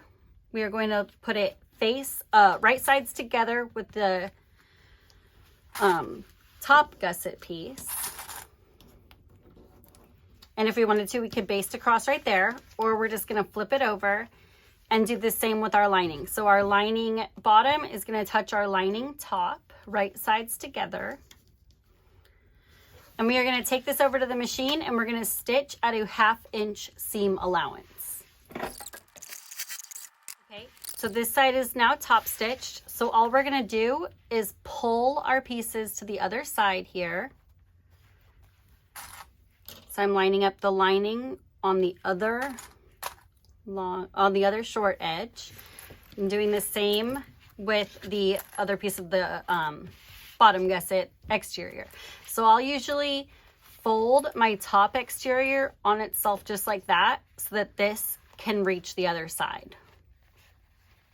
And we are going to stitch this side at a 1/2 inch as well, making sure that all of the rest of the top gusset is pulled out of the way of that seam allowance. Okay, so now we have both of our short ends stitched together.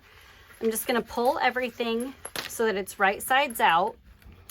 And I'm going to take this to my machine and I'm going to top stitch on both of the short ends of the bottom gusset, the bottom main gusset, excuse me. So I'm going to top stitch both of these, and then I'm also going to baste the entire circle closed. Okay, both short ends are top stitched and my entire gusset is basted as one loop. Now at this point you are ready to move forward, but it is helpful to remark the center of your bottom gusset and the center of your top gusset. I do this by just kind of folding it on itself, and I make a very small, about an eighth of an inch snip into the pieces. So it's not going to be seen once I sew everything together because it is outside of my seam allowance still, but that's going to help me line it up on my main pieces in the next couple steps when I actually go to constructing the rest of my Cypress. So I've just marked the top and bottom centers and we are ready to move forward. If you are sewing the Cypress double, you are going to need a double gusset as well. So we have our 11.5 inch number 5 zipper tape, 2 zipper pulls, our top and bottom gusset exteriors, or our double top and bottom gusset exteriors, excuse me, and our double top and bottom gusset linings. So we are going to work on the top first. So we're going to set the bottom off to the side. We don't need our zipper pulls yet either. So with the double gusset top exterior, we are going to put down a strip of double-sided tape.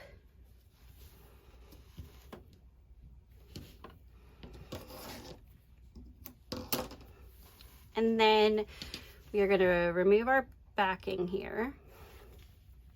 We're going to take our zipper tape. I forgot to burn the edges a little bit so it doesn't fray on me while I'm working with it.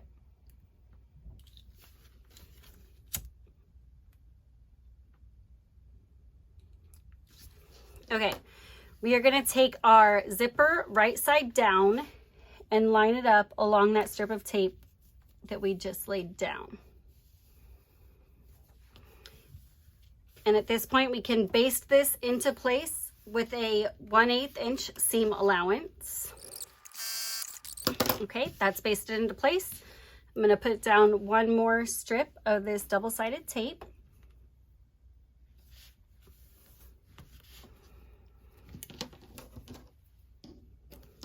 And I'm going to put my lining, my top, or my double gusset top lining, right sides together with the wrong side of my zipper tape. So I'm sandwiching my zipper tape in between my two top gusset pieces.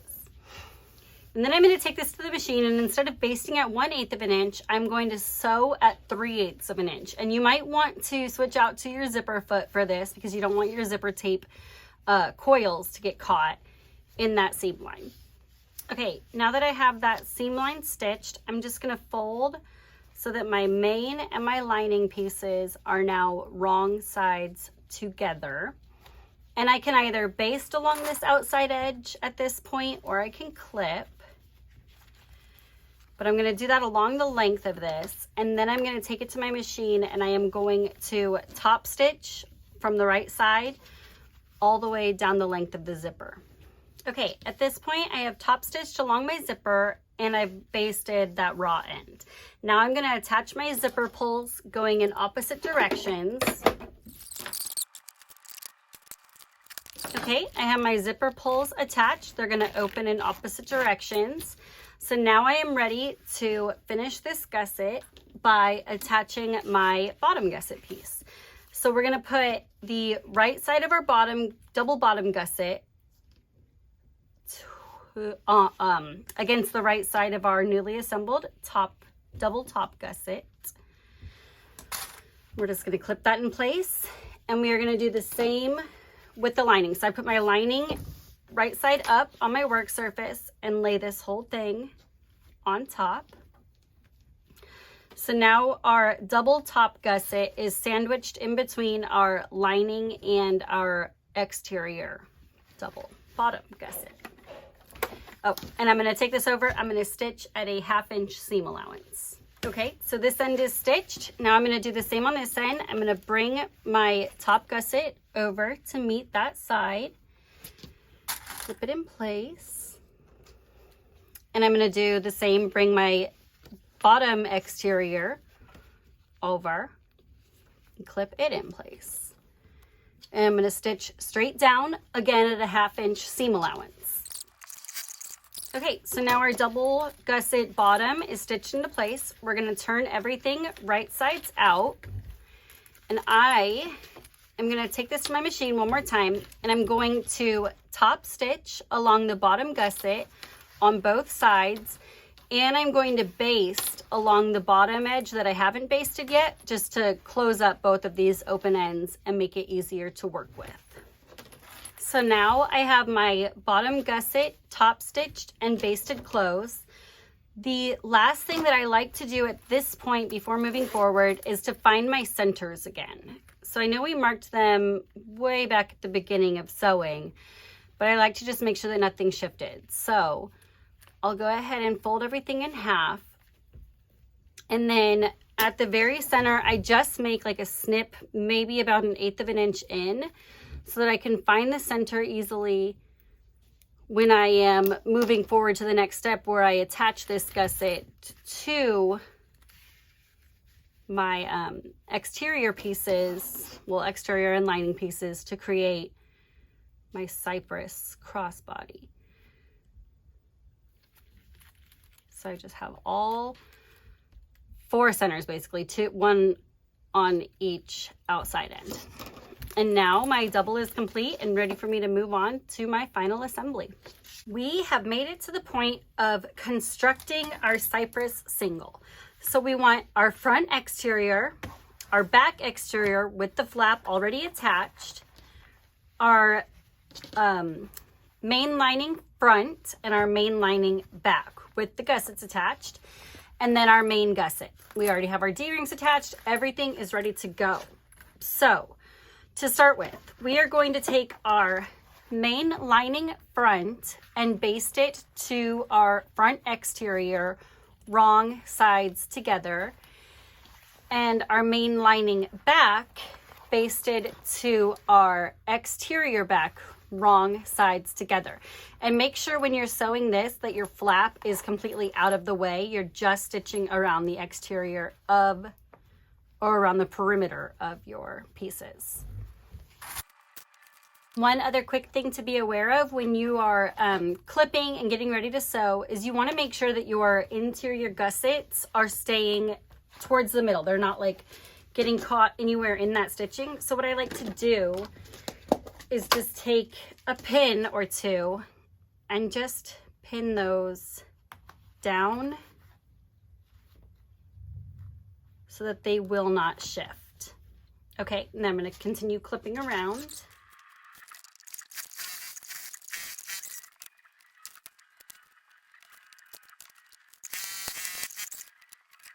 Okay, so now we have our back all basted together and our front all basted together. I'm gonna set aside the back for now and work from the front.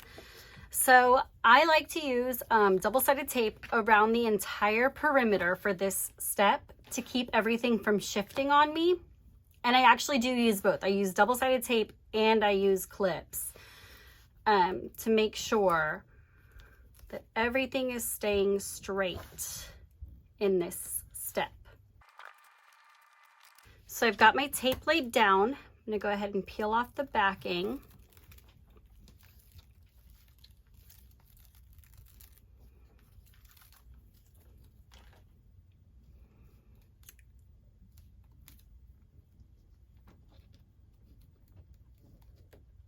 So I have the backing all peeled off, and I'm going to start from the zipper side of my gusset. So the zipper tape side is going to be placed right sides together with this front. And I go ahead and I match up the top and bottom centers. So I didn't draw on the other side. I'll put a tiny clip right here.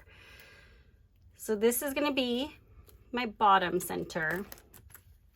And then my top center is marked as well. So I like to do it with my zipper open. So what I'm gonna do is I'm going to line up that top center and put a clip. And then I'm gonna take it and I am going to line up, turn this so I can get to the side. I'm going to line up my bottom center and clip. And now we have to ease the rest of the gusset into place. So I go out until I hit like right when my exterior piece starts to curve. And I'm gonna put a clip. Not that one because it broke. So I've got a clip there, and I do the same for the other side of the top. And then, I'll just kind of push this out of the way. Then I'm gonna do the same that I did right there for the bottom. So I'm gonna take the gusset until my exterior starts to curve and place a clip on both sides. Clip. Now, in order to get this to curve around nicely, I am going to clip into my zipper tape and clip into my bottom gusset with just like 1/4 inch little notches so that I can ease that around the curve. So I'm just gonna clip in a tiny little bit.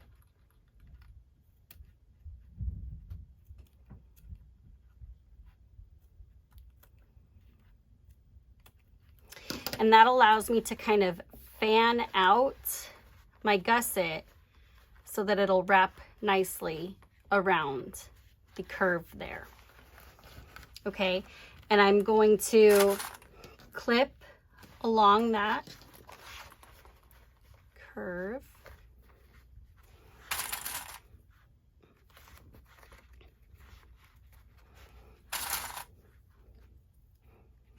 And then I'm gonna do the same up here. I want to do both of my curves so that I can ease them into place, and then all I have to do is clip that straight edge there. So in order to make sure that everything is fitting together perfectly snugly so you're not gonna get any creases or anything, you really do need to ease your gusset into place. So I'm just gonna clip on my zipper tape.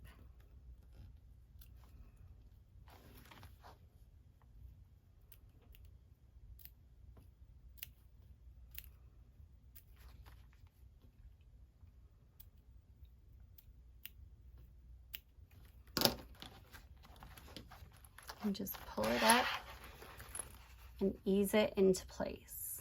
And it is going to be a tight fit, but it needs to stay tight so that we don't end up with any wrinkles that'll end up showing on our exterior gusset pieces.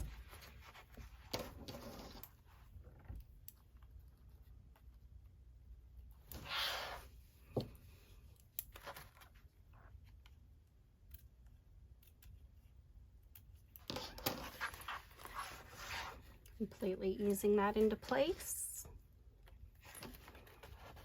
and then the rest fits nice and snug on that straight edge.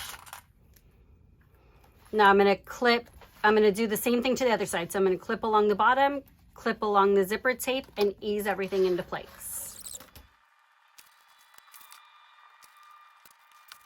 Okay, now I'm going to take this to my machine, and I very, very strongly recommend a zipper foot for this step because we're going to stitch all the way around where we just clipped with a 3/8 inch seam allowance. Make sure that you're not knocking any of your zipper pulls, so you want to make sure those are out of the way of your seam lines, and keep this entire rest of your gusset out of the way. So we're just stitching at a 3/8 inch seam allowance all the way around.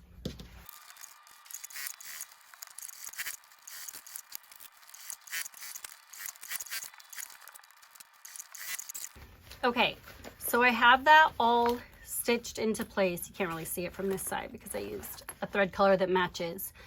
I am going to now need to attach the other side, but I'm going to change the camera angle so that you can see what I'm sewing a little bit closer. So now we're going to work on attaching our back exterior to the other side of our main gusset. So to start off with, if you have a back exterior pocket, go ahead and move the zipper pull just kind of right into the middle of your zipper window here so that it's out of the way. And then I like to kind of clip my flap up on itself so that it's also out of my way. Okay, then I'm going to go and I am going to add my double-sided tape all the way around the perimeter of this back exterior, the same way I did my front exterior. Okay, I have that all clipped into place, I have that all laid into place. And I'm going to remove the backing.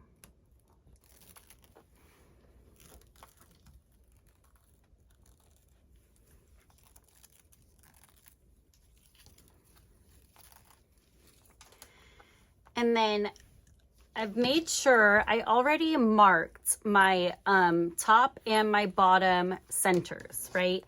So I'm going to go and just give those a quick clip so I can see exactly where I need to line everything up to.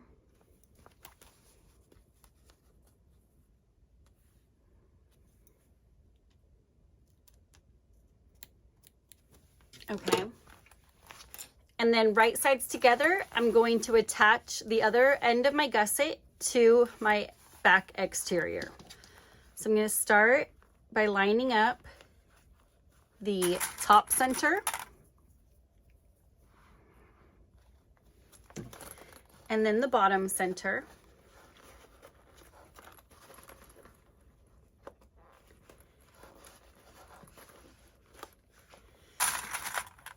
And then, like I did when I was working with this half, I go ahead and I get the gusset clipped right up to where my curve starts on my back exterior piece. Do that on both sides of the top. And then both sides of the bottom.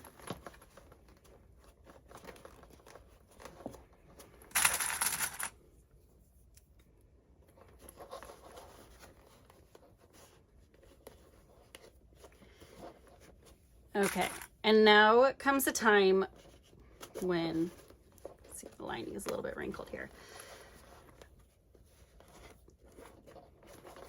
Okay, so now comes the time when we start clipping into our gusset at just about a little, maybe right around a quarter, a little bit less than a quarter of an inch, so that we can ease it around those sides, around the curved corners here.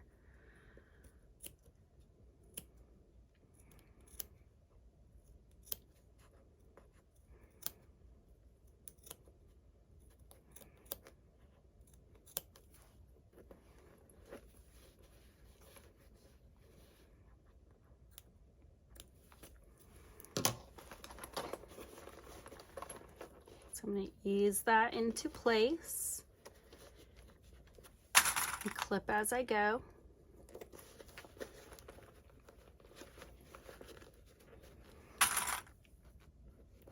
And then I'm going to do the same to this top side of the gusset.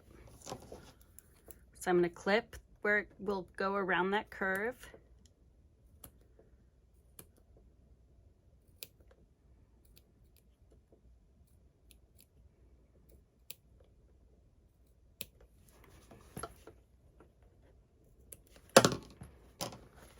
Looks like that'll be enough. And then I'm just going to press and kind of fan out those little clips that I made so that it eases this around the curve without causing any wrinkling to my exterior pieces.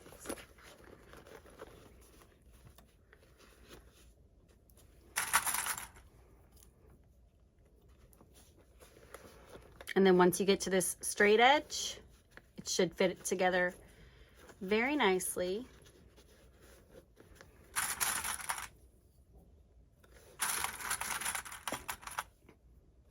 We're just going to clip that in place. Now we'll do the same to this other side. So you can start at the top or the bottom curve. Make sure that you're not clipping any more than about 1/4 of an inch. Otherwise, you're going to end up having clips that are going through your seam allowance, and you don't want to have any of that showing after you're done with your stitch line. And ease that into place again. Clip it right at the corner, at the curve. Clip it there, and then my straight edge falls nicely into place. Now I'm going to take this to my machine and I am going to stitch this entire perimeter with a 3/8 inch seam allowance. And I like to do it from this side. It's easier to work with the bulk of your bag facing up rather than trying to stitch along this way, at least with a regular style machine. And I think that's all the tips that I needed to give you. Make sure that your zipper to your gusset is open, because we'll need to be able to turn it right side out after we're done with this stitch line.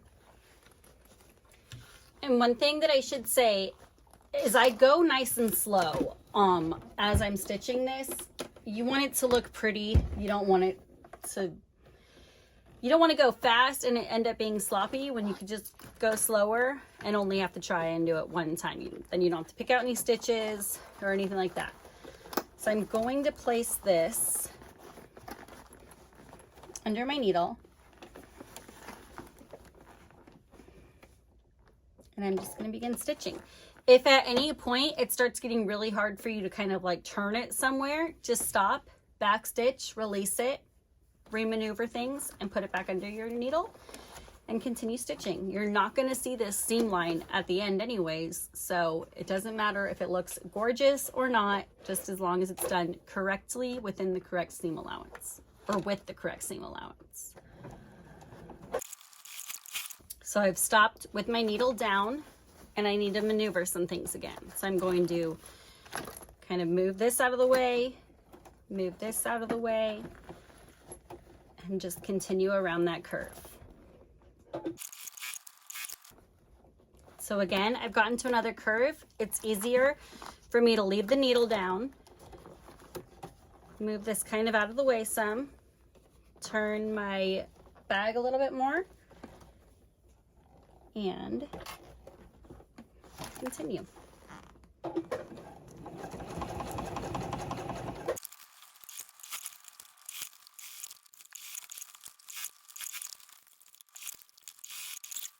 Okay, so you saw as I was working, I'm constantly kind of turning and readjusting and making sure that everything is laying how I want it to.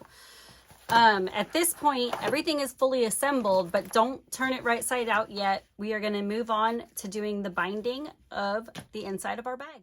Okay, we are ready to put our Cypress double together. So the pieces that we need here, we have our front exterior and our back exterior. We have our double lining front and our double lining back. Mine are identical. Yours might be too, but just know that you need 2 of those. And then we have our main lining front and our main lining back. And in my single, I didn't put this zipper pocket, and I added card slots to my front pocket, or my front lining rather. I just wanted to show you what it's gonna look like if you have these other options used. So we have both of those. They have their interior gussets attached already. And then we have our main gusset all as one piece, and we have our double gusset all as one piece. So to start with, we are going to assemble these 6 pieces into 3. So we're going to take our exterior front and our main lining front, and we're going to baste those together. We are going to take our main lining back and our double lining front, baste those together. I should say these are all wrong sides together. So they're going to be basted wrong sides together. And then we have our exterior back with our flap already attached, and we're going to baste it to our double lining back wrong sides together as well. Make sure that your flap stays out of the way as you're doing this. I'm going to go ahead and clip all of these and get them basted.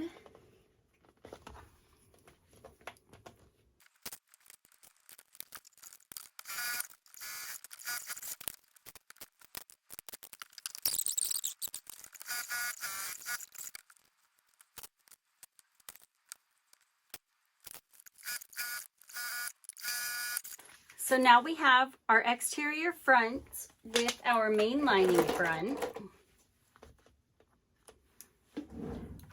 We have our exterior back with our double lining back. And we have our main lining back with our double lining front. And everything's just basted into place for now.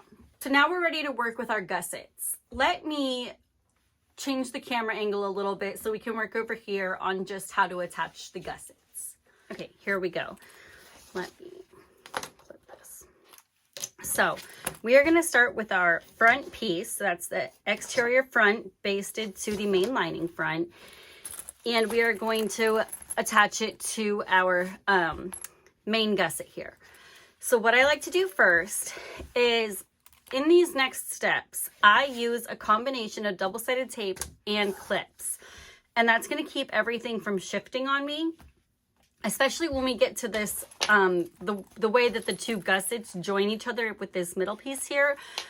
It does get bulky. So it is helpful to use lots of clips, lots of tape, everything that you can. This can be done on a domestic machine. It is something that you need to go a little bit more slow on. Make sure that you're adjusting everything as you work, and just know that it's going to take a little bit longer than sewing the single, but it really is worth it in the end. You come out with a very beautiful bag. And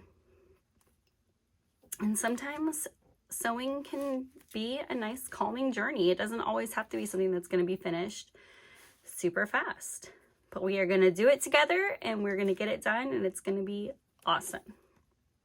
So I'm starting with laying down my double-sided tape along the entire perimeter of our exterior front piece.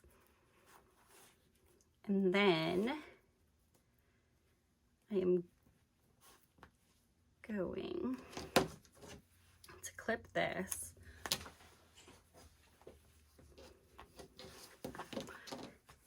And I already marked my centers, but they're really, really faint now. So I'm just going to go back in and do a tiny little like 1/8 inch clip so that I know exactly where the center top and the center bottom is on my piece. Okay. And you can see my lining shrunk a little bit when I put the interfacing on it. It'll be okay because everything is still within the seam allowance. Just make sure that it's as close as possible to the edge there. So I'm going to remove the backing to my double-sided tape. And then again, I should have already marked my gusset as well. There's a little clip right there for my center, and there's a little clip right there for my center. So what I do is I unzip my zipper, And then I first match up the center notches. So I have my top center notch on both matched up together. And even though I already had double-sided tape there, I'm also gonna add a clip. And then I will take and do the same thing for the bottom. So I have those matched up, I'm gonna clip. And then from here, everything else just kind of gets eased into place. So the way that I like to do that, I'm gonna just clip this out of the way for now.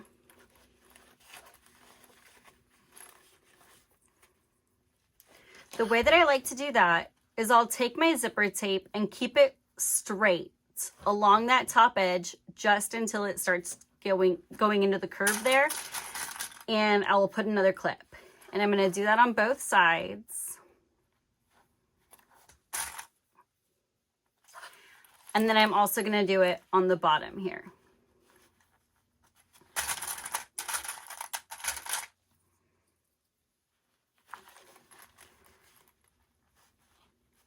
Okay. And then what I will do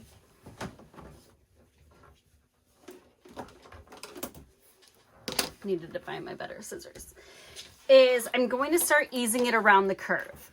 And in order to do that, I'm going to clip into my gusset just like 1/4 inch slits so that I can fan it out around the edge. So let me show you that. So I will just clip.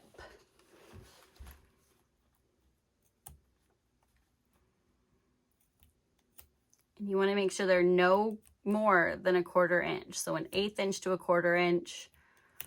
That's it. And I clip just about an inch or so away from where my zipper tape joins right there. And that should be plenty.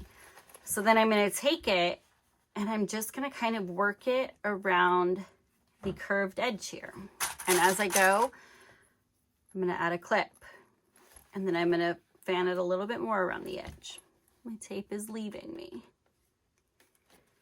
Okay, now I've gotten all the way around the edge here. So that's all laying nice and flat. I like to work one side at a time. So instead of top and bottom, I go like left and right. So now I'm gonna do what I did down here. I'm gonna do the same thing to my zipper tape up here. I'm just gonna clip in.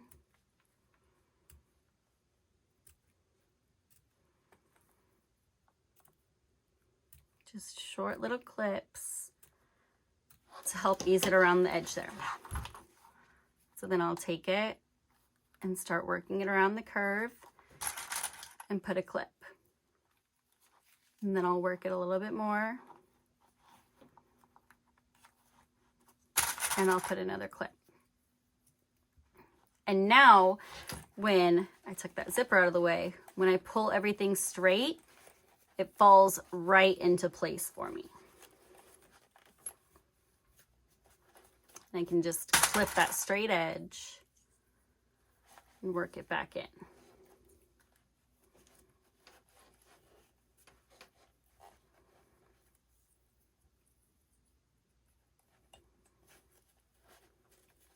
My corners are wanting to lift on me a little bit, but I'm just gonna press them back into place.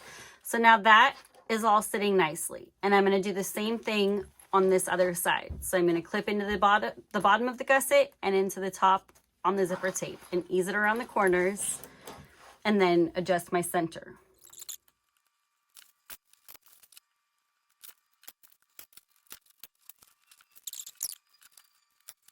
So now I am going to go take this to the sewing machine and I am going to stitch with a zipper foot at a 3/8 inch seam allowance. And that's gonna attach my gusset to my front now. And I won't have to worry about that seam anymore.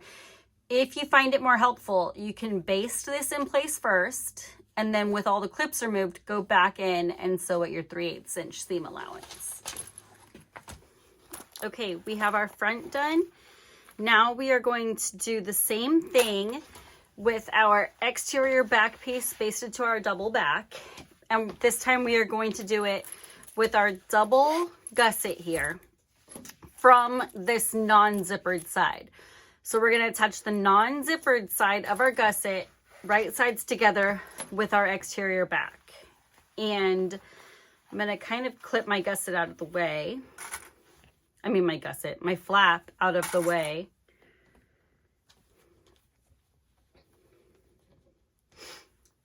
And again, I'm just going to go around the entire perimeter of this exterior back with my double-sided tape first.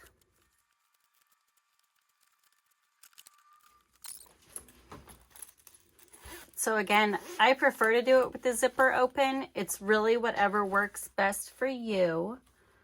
But I'm going to line up my center top.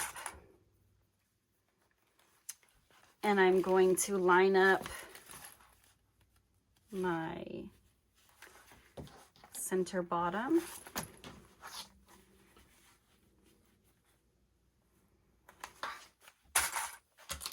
And I'm going to work on easing the rest into place. So I start with bringing the straight edges of the top and bottom out.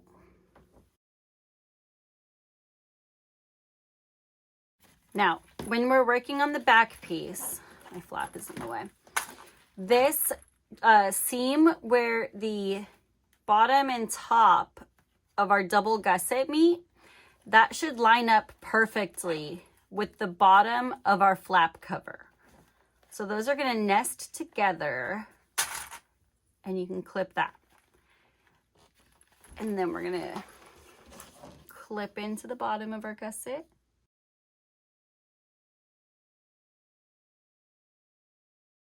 And again, my flap cover and my seam right there join perfectly together, so I can just ease everything else into place. And then all that's left is to do this last curve. Okay, so I have this all clipped. Now I'm going to go and stitch at a 3/8 inch seam allowance. Make sure that as you're working, you're moving this flap out of the way, and you should be good to go. Oops. So see how I kind of folded that over down here? I'm just going to put that right back where it belongs. Make sure both sides look good, and stitch this in place. So now we have our front piece with our main gusset all sewn together, and we have our back piece with our double gusset all sewn together. Now, one thing that I do like to do, only with the double, I obviously don't do it with the single, but in the tutorial, we assemble our complete bag, and then we go back in to bind all of these raw edges. I actually really like, for the double, to go ahead and do the binding on these two seams right now. Everything is out of the way at this point, so it's really, really easy to get to them. So I'm going to go ahead and do that, and then I will come back and we'll attach this middle section that's going to be kind of our divider between our front and back compartments. So I have the full tutorial on how we're going to do our binding. I use a method that Tara, who's another designer here at the Style of Magnolia, taught me when we were sewing up her Caparis bag. So we're going to use that method. I have the full video on it if you wanted to go skip to that for now and then come back to watch the rest of this video. And then we'll just move forward. All right, so binding is now done on this front piece and on this back piece. Now we need to attach the other side of our back gusset to that middle piece that we made out of the main lining back and our double lining front. So we're going to put our double lining front face up on our work surface here, and we're going to apply our double-sided tape the same way we did our front and our back exterior pieces all the way around. So now with my double-sided tape laid down, I'm going to take and I'm going to apply, or I'm going to pin and clip the wrong side of the zippered side of my double gusset to the right side of that main lining piece. So it's going to look like this. Okay, so I have the wrong side of my zipper, and the lining side of my gusset is going to attach to the right side of my double lining front piece. And again, I'm just going to match up the centers first. And then clip and ease the rest into place. And then with this all clipped in place, I'm going to go and I'm going to stitch from the exterior side at a 3/8 inch seam allowance on my sewing machine. It's very helpful to use a zipper foot at this point, and just make sure that you're moving your zipper pulls out of the way so that those don't get caught in your stitching. So now this is all stitched into place. The last thing that we need to do is attach it to our front piece. So make sure that your main gusset zipper is open, and we're just going to slide this inside of that. So the right side of our double gusset is going to be touching the right side of our main gusset. And we are just going to put that straight in there, match up our centers again like we have been. And we're just going to clip all the way around, and then we're going to take it to the machine and stitch one more time at a 3/8 inch seam allowance. Okay, I'm going to change the camera angle because this does get a little bit tricky to sew, and it does get pretty bulky in some spots. So let's do that together. I'm going to change the camera angle and we'll get it stitched up. Okay, so I like to start, I keep my back zippers tucked out of the way, and I like to start on one of the longer straight edges when I'm sewing. It just helps speed everything around a little bit better. So I'm just kind of squish everything out of the way. And if it's helpful for you, it might be better to baste this on first at a 1/8 inch seam allowance, and then go back in for the 3/8.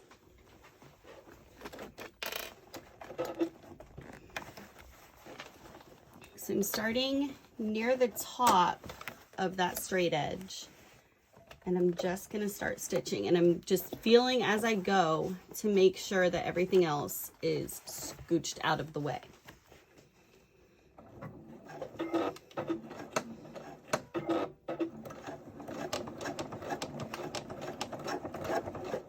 I'm taking it nice and slow. I'm stopping whenever I need to.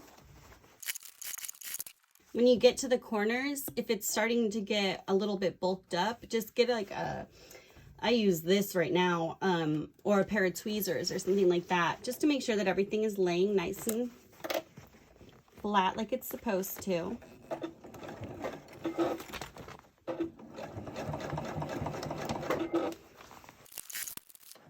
I'm feeling from the inside to make sure that everything is laying nicely in here also.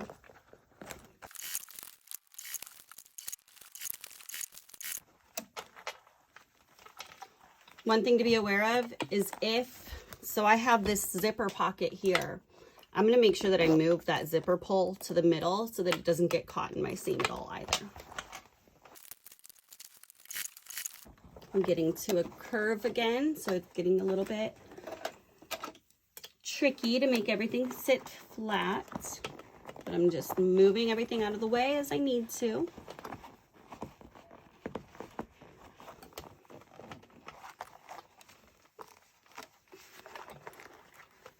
This seam is definitely the one that takes the most attention to detail, I would say, out of this whole pattern. And I just need to slow down and do it correctly.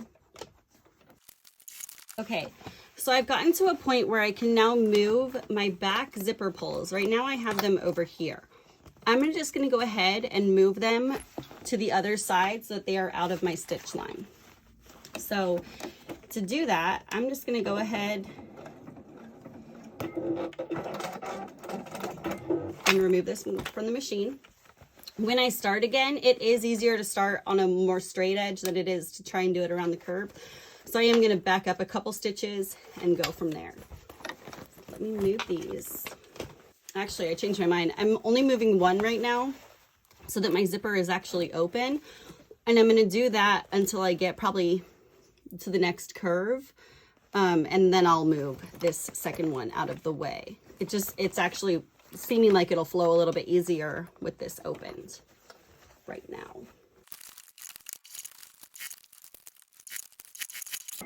So I'm going to remove this and move my other zipper pull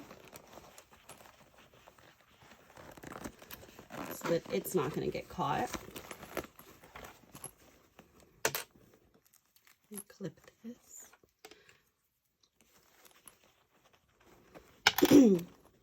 It slid a little bit, so I'm going to just reclip everything into place where it needs to be. And I'm going to continue that stitch.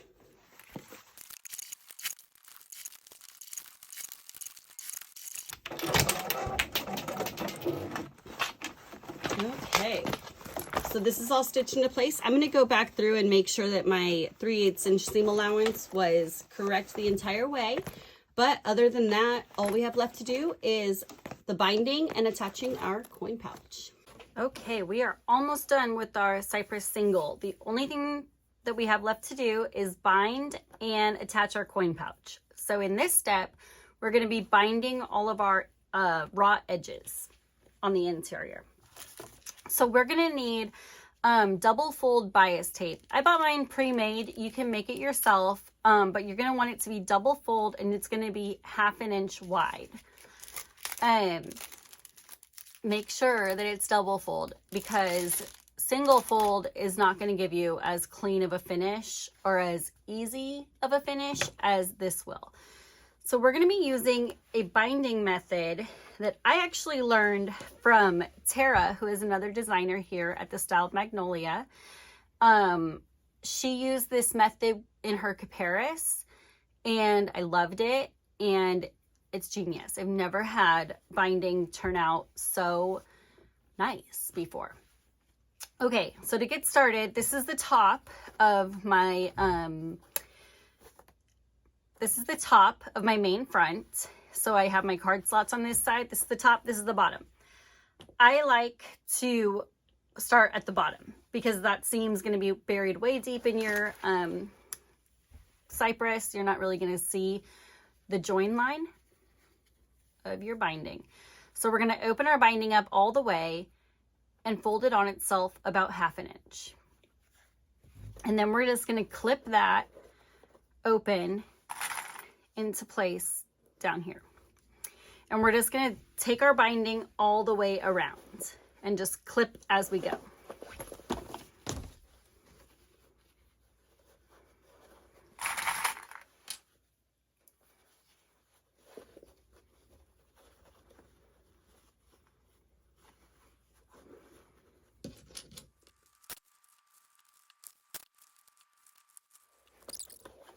Okay, when you get back to your beginning clip, we're going to go past it about 1 inch, somewhere between 1/2 inch and 1 inch. And we're just going to cut the tape. Set the rest aside. We don't need it right now. And then we're just going to, so this is our folded side. We're just going to go past it with the remainder of our bias tape and clip into place. Okay, now this is the cool part, I think. We are going to make sure that we're going to open our tape up the rest of the way. And we are going to put pins through our bias tape to keep it laying flat and open so that we have easy access to this first fold, which is what we're going to end up stitching through. So I'm going to pin this open.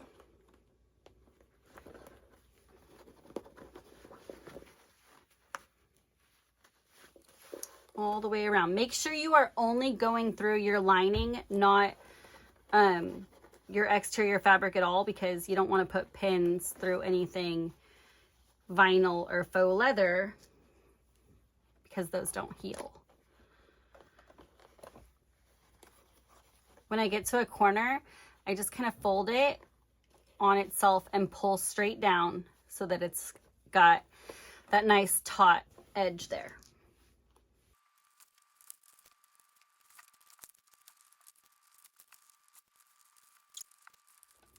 Okay, so that's all pinned so that this should not get caught in any of our stitching. We are now going to flip this over, and from the back side, we're going to stitch on our bias tape through that stitch line that we made when we were attaching our gusset to our exterior piece. And that stitch line should directly follow this first fold that is in your bias tape. So I like to switch my thread in my sewing machine out to a color that's going to match this bias tape. And then we're just gonna stitch all the way around.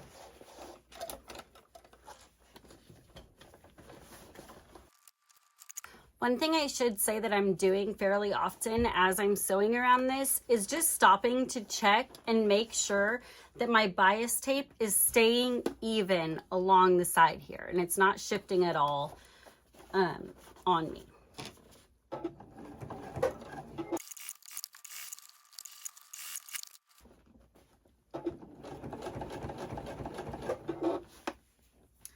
The other thing that I sometimes find helpful for this step is to use a pair of tweezers that I kind of just use to get underneath my presser foot to make sure that everything is staying straight and even.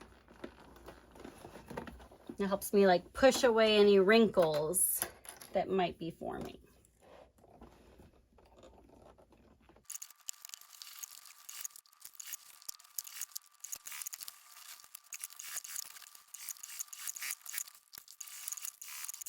All right, and we can turn it over and see that the stitch line follows that first fold. So I'm going to remove all of my pins. And then I'm just going to fold along that first fold and then flip the entire thing over on itself so that it covers up the stitch line on the other side that we just made. And I'm going to clip all of that into place. At the bottom, I am going to fold on the first line, fold over, and then do the same. So sometimes I'll clip this and then do the same with that beginning point that we made before and fold that over. And that's enclosing, so this is going to be like a raw edge of our bias tape, but this one is folded on itself. So that's going to be the nice clean start and stop point. Okay, now I'm just going to do the rest all the way around.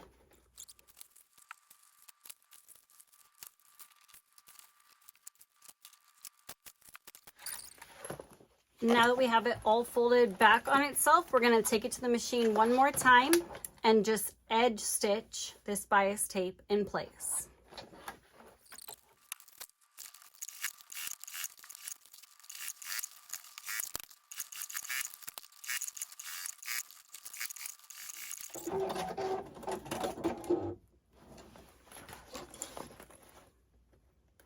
Okay, and then we are just going to repeat that entire process on all of our other raw open sides.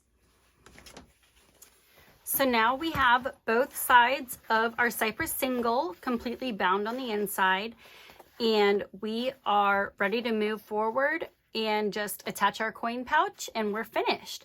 Okay, we have reached the final step, finishing the construction of our Cypress. So everything is already bound, and we now have our back main lining facing up on our workspace. And we have our coin pouch facing up on our workspace with the zipper closed and the zipper pulled to the right. So the first rule that we're going to consider is that this side, so when our gussets are kind of laying flat, the side that we see is going to be considered the wrong side. The side that is more towards the lining of your Cypress is going to be considered the right side. So we have the right sides here, the wrong sides here. Okay, so we are going to drop our right hand gusset right now and work with the left side. So we are going to put the right side of our gusset right alongside our coin pouch. So the coin pouch is going to be to the right, the gusset's going to be to the left, and the right side is touching it. And we're just going to baste this in place right along the edge there.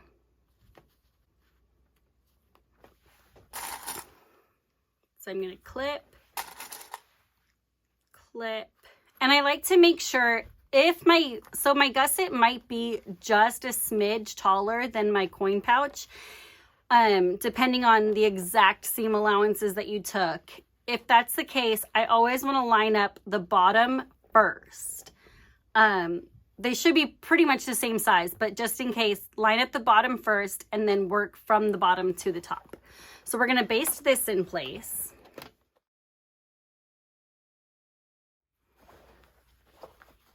Okay, so we have this left side basted down now. We're going to do the same on the right side. So we're just going to keep our coin pouch now in our left hand and put the right side of that gusset right up against it like so. Again, lining up the bottom first and then pulling it to the top. We are going to clip this in place and take this over and baste this side now. So now we have both of our back interior gussets basted into place. Now we need to attach our front gussets. But what I like to do first is just finger press a 1/4 inch memory crease here. And I do that on both sides. And we're pressing it so that it's curving to the right side. So the right side is getting finger pressed about a 1/4 inch. Because that side is going to wrap around the seam that or the stitch line that we just made, attaching the back gussets to the coin pouch. Okay, so we have those just kind of finger pressed for a memory crease. And now we're going to turn the entire Cypress crossbody right side out. So this is now right side out. And in order to get to our other sides of our gussets, we're going to pull them outside of the zipper. So we have our right gusset here pulled out to the right side, and we have, right now we just have the back gusset basted to the coin pouch. So we want to pull the right front gusset out as well. And we are just going to take, and that memory crease that we just folded, we are going to wrap it around so that it is totally encasing both the coin pouch and our back gusset. And try and get that as straight as possible.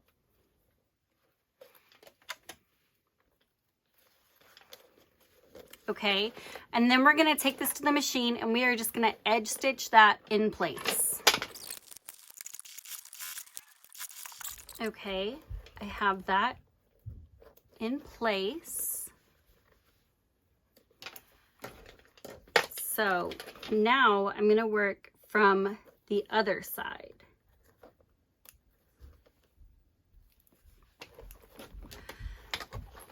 So I'm just going to take this whole thing and move it over to the left. So now I'm pulling it out the left side, and I need my left front gusset as well. And again, I'm just going to take and wrap around.